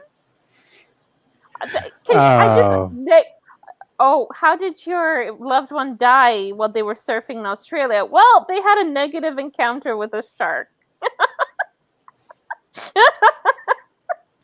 I love it so much. They're getting too chummy with the goddamn animals. Oh my god, it's fantastic. I mean, I'm all for saving. They're amazing creatures. All the respect to sharks, but this is just really funny. Well, they're ancient beasts that survived this long. I want them to still survive, but it's basically to dispel the bad press that movies like Jaws have put for decades on them. it hasn't been that way since Jars. So I mean, Jars, Jar. Jaws? Can't say that. Jars. Yeah, sorry. It hasn't been that way for fucking over 20 years because, yeah, we'll try to. People now know that there's no like sharks aren't mindless, and they are creatures with habit. Stay the fuck out of their water. Or like, yeah, like listen to your lifeguards. If they spot something, they say get out, get out. Yeah. I don't know. I'm No. I'm not that scared of ever being attacked by a shark. Well, it's like what you call that? Next thing you know, they'll say Sharknado is it's a good movie, but hey, You know, of all the things that how much I love shocky movies, I've never seen that. I've seen haven't either. trailers, I've seen clips, I've never actually watched it. I haven't either. It's been a meme. What's that? That red like ginger girl, Um, the lead actress. She's Tara Reid was in there, but she's Tara Reid. blonde. Unless she's red in the movie, I don't know.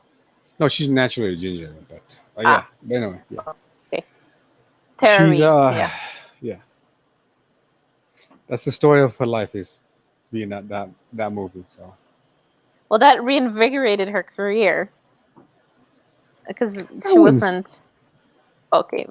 Maybe not reinvigorated it, but hey, I wouldn't say reinvigorated. I made a meme out of her, but you know, whatever.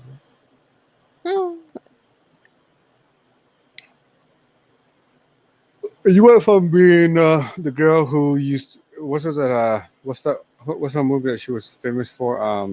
The remake of the twin movie where they're twins. Parent Trap. Parent Trap, yeah. That's Lindsay Lohan.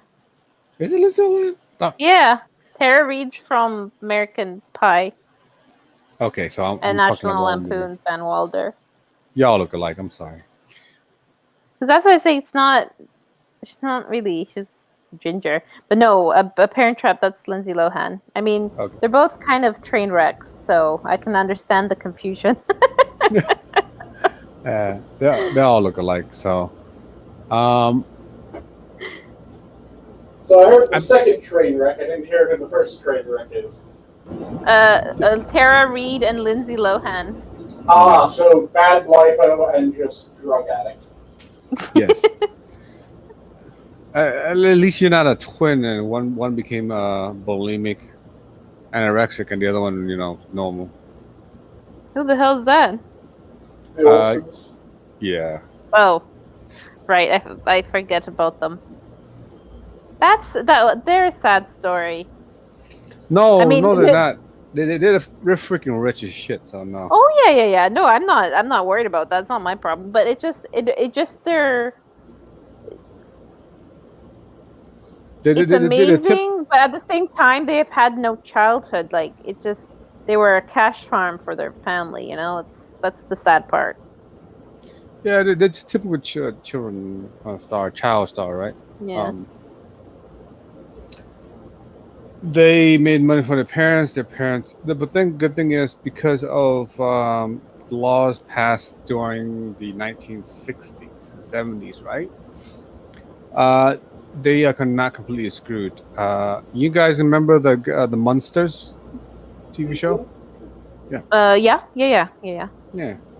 Was there a law involving Eddie? Yeah. Yes.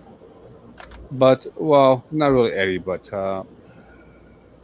what's his name? Uncle Fester. Actually, Munster. Adam's family. Adam Family. Yeah. So before, the guy who played Uncle Fester, right? He used to be a child star before he became Uncle Fester. So the old Uncle Fester, not the new. Like the black and white series. Yeah. Okay. Because I was thinking the new one was Doc Brown. Right. No, the original, no, those are in the movies. Yeah. Yeah. The TV show. His parents spent all his money. So they actually passed a law based off of that, where he Child The par- protection. Yeah, child protection, where they basically, as a parent, you have to set up a kind of a trust for the child. I can't believe that actually has to. I mean, like, actually, no, that's I can believe, but Yeah. at the same time, it makes me sad that I can believe that that has to become a law. Yep. Like, oh, And- hey, you know how there's anti-child endangerment / child slavery laws in this country? Yeah, that includes to you parents of child actors. But just in case, here's an extra law for you. God, that's sad. You can So check. don't worry, there's still an end around. All you have to do is get conservatorship. And, Yeah, as when they're becoming an adult. yep. And then you can milk that cow for 13 years. You talking about Britney Spears, right? Yeah. Yep. So yeah, no, it's not perfect. It not by no means is not. It's perfect, right? Mhm. But at least the child star is no longer defenseless. Yeah. Yes. They might Yes. be in bad position still, like Britney does. But at least they have money. Before that, though, before Uncle Fester, they basically were taken advantage of by their parents, and the money is spent. That's That sad. sucks. Also, Yeah. when you mentioned anorexia, that just reminded me of the one person who beat the absolute shit out of anorexia, apparently. That's all that No, I feel so bad, like laughing at that, but I just love that meme. There's so much. You heard about that, right, Cryptic? Yes. Oh, it's terrible because it's very possible she's like telling the truth, right? In which case, we're laughing at her, but at the same time, it's just so absurd. I know. If she is telling the truth, then it is even more. She beat the shit out of anorexia. Holy fuck. Oh. If she's just bullshitting, then that becomes less of a victory against anorexia, and that just becomes, so it's another fat person trying to explain why they eat so much. Great. Well, check your mic, Sanguine. Is it coming in muddy? You have a lot of gain and just picking up. Spiking. Yeah. Yeah. Okay, let me go into my audio and. I just blame Mr. Adam for all this shit. Jesus Christ. Because Mr. Adam's always to blame for this shit. Is it more controlled? Poor Adam. Better now. Yeah, it's better. Yes. Oh, yeah, it's a lot you're better. good. Now we can stop blaming Mr. Adam because he's in chat. You can blame him. Whatever. Oh yeah, Adam just reminded me that he mentioned it on stream at one point. He was on Joseph and the Technicolor Dreamcoat. Did you play one of the colors on his coat? I've never seen that musical. I don't know. I don't know. Or is it a musical? It's a play? I don't know. Yep, it's a musical / play. Yeah, and I've never seen that one.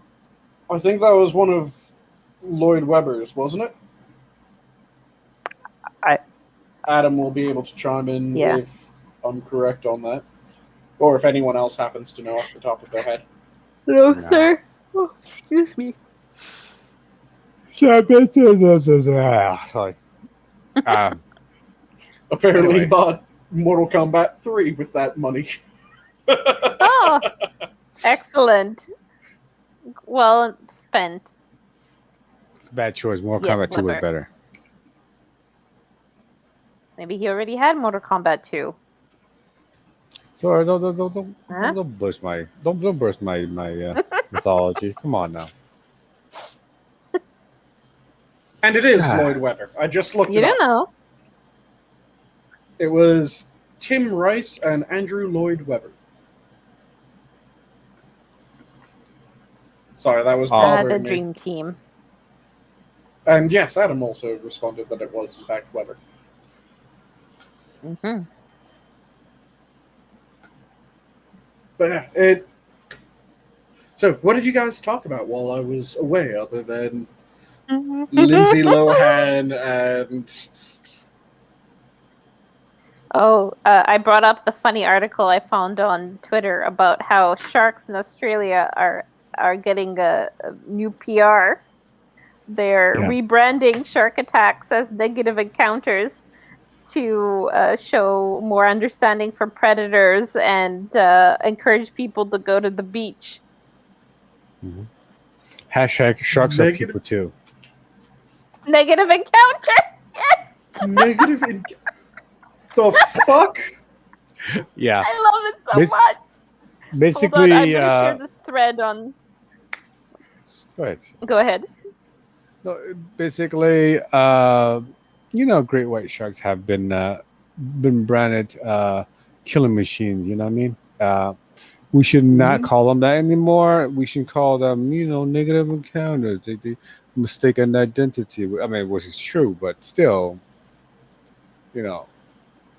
All I have to say about that is, what's next? Negative sexual encounters being the new turn of phrase? For rape, yeah. Yeah. Oh, no. I can actually see that in Germany. Goddamn. In strip club experience is going to be considered from now on. When you go to a strip club, it's positive reinforcement. Positive reinforcement. Nice. Or if you get touched in your no square, right? Yeah. Mm-hmm. And you approve, it's gonna be positive. I don't know. What's something that's good that's I don't know. But positive stimulation. There you go. Yeah, that's good. Positive stimulation. Yep. Positive stimulation. I don't know. Stimulation is a fairly spicy word.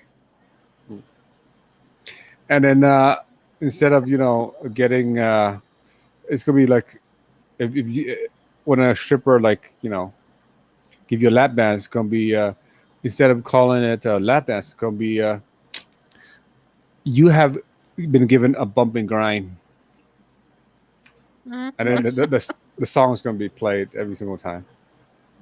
It becomes the only song that's allowed to be played during a lap dance. Yep, oh god, that's terrible. Exactly. What about Shake Your Tail Feathers from Bad Boys? See, I was going to say it could be much worse. Rather than just going for bump and grind, it could be the Nicki Minaj Anaconda. I love that song. God damn it, so much. You have bad taste. I do. I don't care. I love that song so much. I also love Shake Your Tail Feathers. You have really, really bad taste. I grew up in that era. I love that music. I Like Big Butts is good. Nicki Minaj's Anaconda is...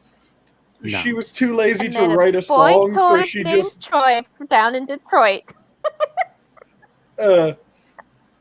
Too lazy to write enough of a song to actually make it full length, so she just went, can we just buy, Sir Mix-a-Lot's Baby Got Back and use that?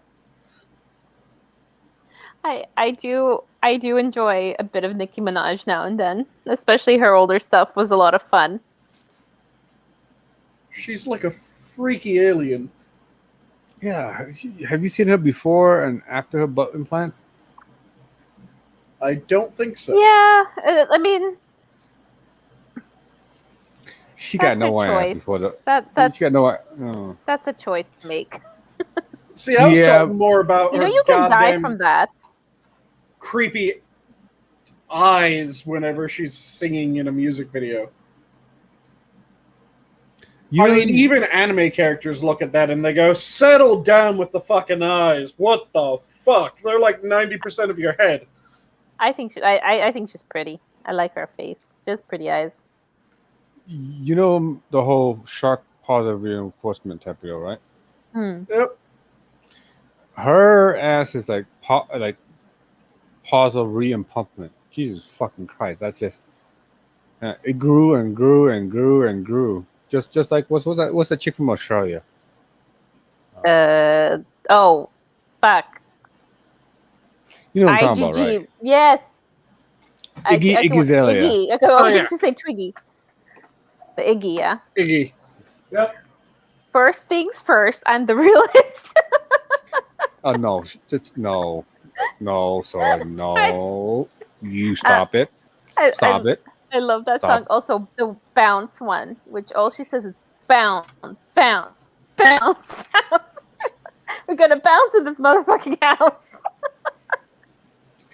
Can we My put tastes are Sora in primo. can we put Sora in a fucking like loony bin for that shit? These are dance music. You play this in clubs. They're not supposed to have meanings. They're supposed to be dumb. That's why they're so fun. Yeah. You can have dance music that isn't shit. Yeah, but you could also have this fun stuff. I shake my head at that. I shake my head at it too. I shake my head and my foot. No, Sora, no. But The reason why I don't like do you- Ziggy. Do you shake it back and forth? In fact, do you whip your hair Oh my god. back and forth? That was an abortion of a song that should have been flushed down a toilet. I have this urge to go to freaking Canada and just like no. Go like just bend over and say no. Yes. I just get the image of now Cryptic having to trap Sora in a room and then pump in actual music. Yeah. You know, Sora has good taste. It's just her other type of music is just bad. I don't know. It doesn't sound like these are her not- guilty pleasures. These are just her pleasures. No, they're not. I mean, today is a Friday. I think Mm-hmm. we're getting down on a Friday, and everyone here is looking forward to the weekend. We're God damn partying and partying. Yeah. Oh my God god, damn she's it, fucking Sora. yeah, she's Yep. fucking song. She Yeah, just yeah. Friday night you Yeah. with the Okay, worst even that- auto-tune known to man. Even that's a bit much It's for me. but- Friday, Friday. Can we just yeet her into the sun? Jeez. Mm, But it mean. the conversation that we were just having Yeah. made me decide that I think next week or the week after, I want to do a special topic stream about how insanely euphemistic the English language is. Yeah. That would be fun. Yeah. That'd be a good topic. So I'm going to reserve some of my shot for that and not just go into my rant that I have for it. No. Do it. That's a good I mean, like, save it for a theme Yep. stream, because those are always fun. Mm-hmm. So I know I know a tonal language, right? The language I speak naturally is tonal, right? Mm-hmm. Mm-hmm. Y'all fucking bunch of weirdos when it comes to the way tones are spoken. Like it's Tones kinda entirely changing a sentence rather than just a word. Yeah, exactly. It's like I can say like ba ba ba ba ba, right? Mm-hmm. Like ba is dad, One ba is like lady, ba is cover, ba it's like a I was it ba ba ba ba. Like, I forgot the last one. That's kind of like Ma being everything from mother to horse and just a question word. Right, Is like another good example. yeah, like ma, right? It's like ma is ghost. Ma is mom. Ma, Mhm. like If I remember correctly, ma is horse. yeah. But it's just the way the words are, based on your inflection. You know what I mean? Yep. The hardest thing to me was like learning English from that. I'm like, what? Yeah. Because we have it where the tone doesn't change the word, it changes the entire fucking sentence. Right. And it confused the living shit out of me. So that's why it's like sometimes when I write something, I'm like, fuck, what's that word again? There and there. What? Yep. It's kind of like fuck means a wide variety of things depending on the tone. Right. Mhm. Because if it's fuck, that means that something bad just happened. Whereas if it's oh fuck, that's probably something good, or at least something shocking. Yeah. Fuck. That's depressing. And we can do that with an entire fucking sentence. Exactly. So like I go from that to like tonal language. I'm like, growing up, my parents was like, my mom's like, đi like thị trấn đi, right? Mm-hmm. I'm like, what? You want my foot? No, my mom's like, go get the lemon. Okay. Mm-hmm. I'm always confused. I'm like, go How for them learning English? hard. How hard was it? Yeah. Yeah, most people that speak tonal languages are it's the most difficult for them to speak like English or some form of like a European language. Basically, it's very hard for them because That's so good. interesting. I cut you off. Sorry about that. yeah, you're good. Like my parents never mastered the language at all. My cousins, my niece, my uncle, nobody has mastered the language. Actually, like, I grew up as a child in America. That's the only reason why I know English well enough, right? Mm-hmm. Mhm. Because I'm immersed in it. Yeah. But for you to come to the United States knowing tonal languages, regardless of whatever language it is, Japanese. So Japanese is a tonal language, Vietnamese is a tonal language, Chinese is a tonal Japanese language. isn't tonal. Huh? Japanese Oh, isn't. no, they're not. I'm sorry. They're one syllable words, one syllable languages, single syllables language. Same as Vietnamese and Chinese, by the way. So no offense. So, but either way, like once, like same, it was the same concept in terms of like the ability to learn like Eastern language, and then translate that to like English, Western languages. Like Romantic language or a Yeah. I guess Germanic language, which is what English is, right? Yeah, it's a Germanic Roman. Yeah, It's a it's bastard. very hard for people like us to do that. You have to be really immersed into it as a child to learn it very well. You will always have accent no matter what. You notice my accent, right? Mm-hmm. Yeah. It's not because Slight. I say I have a heavy accent. Yeah, but I grew up here, you know. But it's hard to get rid of it when you learn tonal, because you want to do everything in a tonal, tonally, right? Mm-hmm. So like, you know, like dad, right? But da, right? Mm-hmm. It's dad's like ba da. Wait, is it ba? Okay, like sorry, I had to think in my head before I say this out loud. Ba, right? Is Mhm. dad. Yeah. Ba is lady. Ba is cover. Like something you cover, right? Mm-hmm. So it's like ba. like, and then where the word is actually in a sentence matters too. Mm-hmm. It was hard for my head to go like, oh, what? What'd you say? Mm-hmm. And then translate that to English, right? It's like, Dad wants this, Yeah.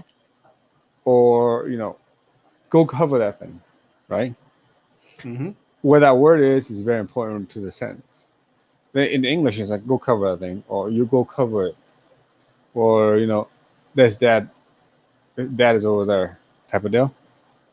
It's I don't know. It took me a very, very long time. It took me. Still to this very day, I can't translate most sentences because of the. I can't. I can translate, but not very quickly. You know what I mean? Because I had to go through my head and go like, oh wait, huh? Move I this here and then that there. Oh, this is a sentence. And Yes, then yes. you sometimes things don't have a equivalent word. Right. Like That's green. the worst. Like the wood, the color green and blue, right? Mm-hmm. In Vietnamese, it depends on the sentence structure of what the word is, right? Mm-hmm. Let's say màu xanh tươi, right? That's green. I mean that's blue. I'm sorry, that's blue, right? The màu xanh, right, Mm-hmm. is green. But if you say it wrong in the wrong context or in the wrong what's a part of a word, you can literally tell somebody's like, yeah, the grass is blue. Mm-hmm. Okay, that makes no sense. So in my head, I'm going like growing up, I was like, mom was like, it's like, why is the grass like blue, green, right? Mm-hmm. That's just a basic example. But she says grass, right? Mm-hmm. Is the word sun? Sun is the green, right? Well, and blue. So yeah, it confused the living shit out of me my whole life. Mm-hmm. Yeah, supposedly the hardest language for a non-native speaker to learn on Earth is English. The second hardest is supposedly Mandarin. And then third, I think it was Russian or one of the Urgic. Well, Mandarin I know. has the same. So I'm sorry. Sorry, no. Go ahead. Mandarin has the same. Mandarin and Cantonese has the same. Well, Mandarin and Cantonese have the same history. Like the language itself has the very same structure as Vietnamese. Yep. So it's very difficult for me to like. I had to learn that and English. I'm just like, fuck me, man. I learned. I'm basically learning the two hardest language known to man. The top 10 at least, right? Yeah. And I'm just like, what's going on? Mm-hmm. And yeah, no. Growing up, it was hard for me to communicate to my parents. To this very day, I speak Vietnamese like I speak fucking like broken like well, I speak broken Vietnamese, but I still have a stutter, Mm-hmm. so it's very hard for me to form coherent sentences. Mm-hmm. But I can understand them when they speak. Mm-hmm. So when I go to a restaurants, right, I go like, they're like, they speak to me in Vietnamese. I'm like, can I get number 10, please? Mm-hmm. They're like, oh, the whitewashed type. Yes. And when they do that, and then they talk shit, right? I'm like, I understand y'all. Yep. The best thing in the world is to be on public transit and to overhear someone speaking in your like own language. Yeah. And they're like, you hear, they're not necessarily talking about you, but they're obviously having some sort of intense conversation, and you just like lean into it. It's like, ooh, I understand your secret code. She did what? With who? No, Like, oh, someone's gonna be in trouble. the Does funny her part, like, husband know? I went to a Vietnamese restaurant once, right? Mhm. And the waiter was, they came up to me, I was on a date, right? And I came out there, and I was like, hey, she ordered, she's American, so she ordered food, whatever. She ordered number whatever, right? Mhm. And they were talking to me in Vietnamese, and I was like, okay, yeah, So can I get a number? And then they try to speak to me in Vietnamese, okay, and I responded, can I get number 5, extra tendon, blah blah blah, right? Mhm. And so they got my order, and then they the girl walked back, and she talked to her coworker, Mhm. and she was like, "Oh yeah, no, this guy he doesn't know Vietnamese." I'm sitting there going, I know what y'all are talking about. Just because I didn't say it, I didn't respond to you in Vietnamese doesn't mean I don't know what you're talking about. Mhm. And all this bullshit. I was like, all right, whatever, So the next time they came by and they asked me, like in English, like, oh, how's everything? I was like, oh, it's good, what's happening? And they're like, do you need, do you want to order anything dessert? I'm like, không, I was like, không cần đâu, không ăn đồ ngọt đâu. They're like, what? Because I told them like in Vietnamese, like basically I don't want anything sweet, right? Mhm. And they gave me that look. I'm like, my Vietnamese might be bad, but I still understand y'all. Nice. And then I had also had the opposite of that happen to me once time. A Lone Star Steakhouse, right? Mhm. So there's one time by my house here, actually. Me and my friends, well, we were, we're Asian, of course. We went in there to order food because we were hungry. It was a lunchtime. We went in there. So this fucking, no offense, it was a white chick. We went in there, and you know what she did to us? She spoke to us like we fucking idiots. She's like, "This is the menu. Mhm. Oh, Please, like this is the price." that's embarrassing. Yeah. So we didn't think about it. It was the 3 of us, right? So we ordered the food, and so I was like, I was being a dumbass. So I was like, I pointed towards like the menu, Mhm. and I was like, a medium rare, Nice. because I was ordering a steak. Mhm. So at the end, when we finally got a menu, I got a bill. I paid for the whole bill, and I was like, I think it was like $100 or something like that, right? Mhm. And then on the bill, I only gave her like a 10% tip, so $10. Mhm. Generally, I generally do give like 25% to like 30%, right? Mhm. And I wrote on there, I didn't let her see that, but I was like, I'm not dumb. If you would talk to me like a goddamn normal person, I would have gave you like a normal tip. Mhm. So I put that down, closed it, and when we were leaving, I was like, "Thanks." Nice. Yeah. So I closed it, check. I walked out, and she turned around, and she looked at me. I was like, If you didn't assume I didn't know a fucking guy a lick of English, I understand, I'm not the typical American, but Mhm. don't treat me like I'm a fucking dumbass, you know what I mean? Mhm. But she said, yeah. Oh, go ahead. You finish? She just like it was patronizing, like type of the way she treated me, and I like, Oh really? yeah. Yeah. I know what y'all talking about. Mhm. So Yeah. No, Yeah, that's not great. That's terrible. I didn't give her a $0 tip though. I should have. Mhm. That just reminds me of when I was in college, my freshman year. Yeah. I took a J-term travel course because I was taking Mandarin that year. And there was a travel course to China, and I decided, fuck it, I'll go to China for January.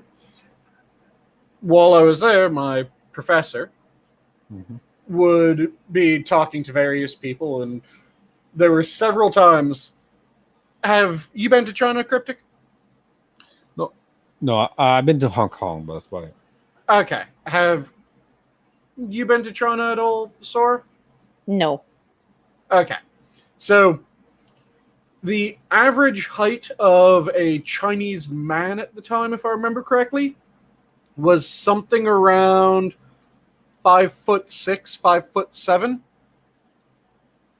Oh, 5'4", I think. Was it 5'4" Yeah. back then? Okay, so it might have been as low as 5'4" then. I was 6'1", giant dwarf man, and big fuck off beard at the time. Big fuck off beard now as well. So my professor's favorite hobby when she was talking to someone when I was nearby was apparently asking them to guess how old I was in Chinese. Because massive dude, big beard. And she did this several times without realizing that I knew what she was saying in Mandarin. Because we hadn't covered that, and she didn't know exactly how much Mandarin I knew. She knew that I knew more than what we had hit thus far, because this was my second time going through Mandarin. Not at that college. Took Mandarin at a much younger age when I went to China the first time. Took a couple weeks of it. But one of the times that she was having her fun asking someone how old I was, they responded, and I was just walking by close enough to hear the response at that time.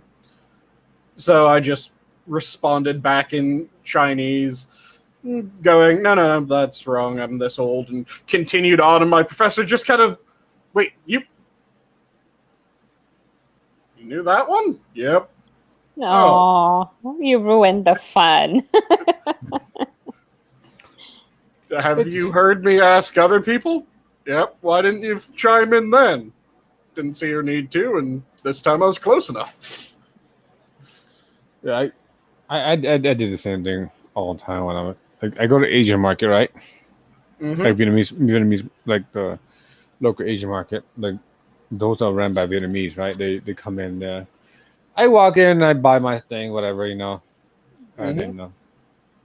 I walk out and they're like, you know, they give me the price and number. I'm like, they're like, oh yeah, it's like $23.50, right? They say in Vietnamese, right?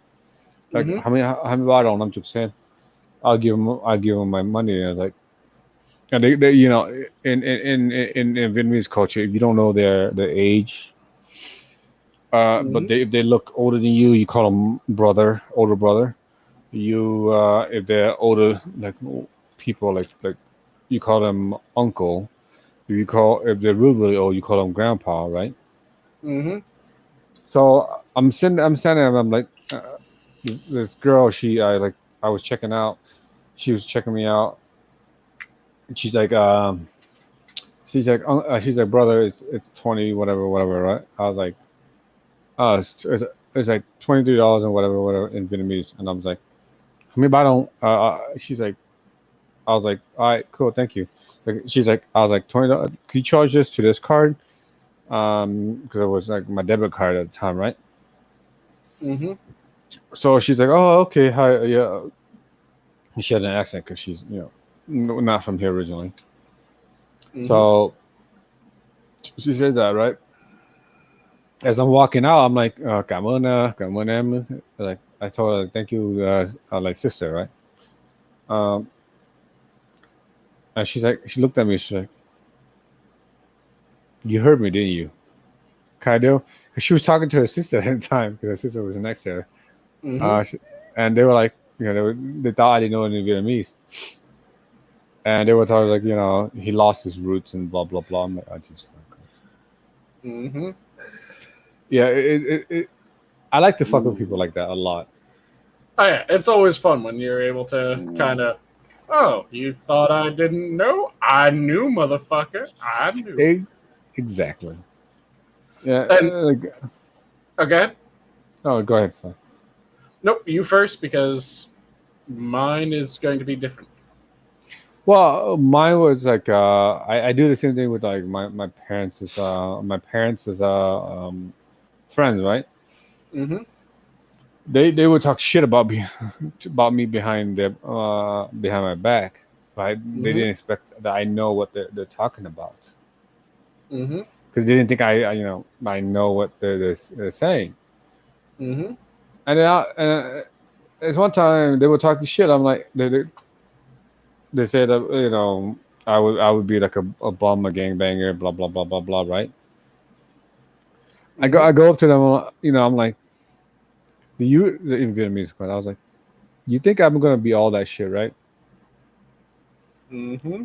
Yeah, y'all don't understand. I just signed up for the Marine Corps, and I walked away from them for that, and I haven't talked to them since. Nice. Yeah. So what I was about to say is I just noticed what time it is, No, and it okay. seems to be about that time. Hmm. Shall we go around the horn and do parting words? Sure. Jason, do you want to start off? Sure. Have fun. Because what's point of living if you ain't having fun? Nice. Let's go Cryptic next. Party hard, brothers. Come on, brothers.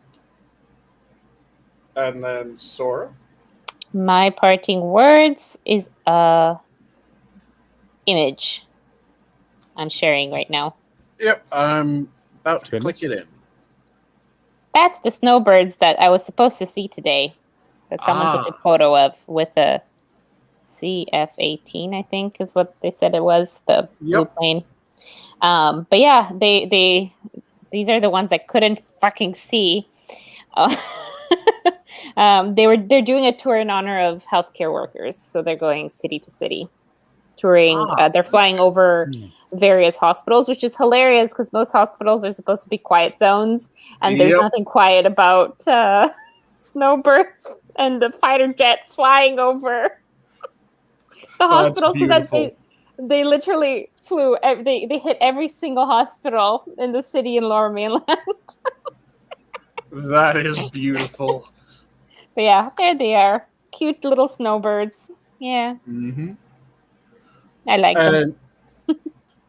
I'll leave off with my standard. If you're passionate about something, make sure that you devour it. Don't let it devour you. And with that, have a good night all. The zoo is closed. Good night. Good night.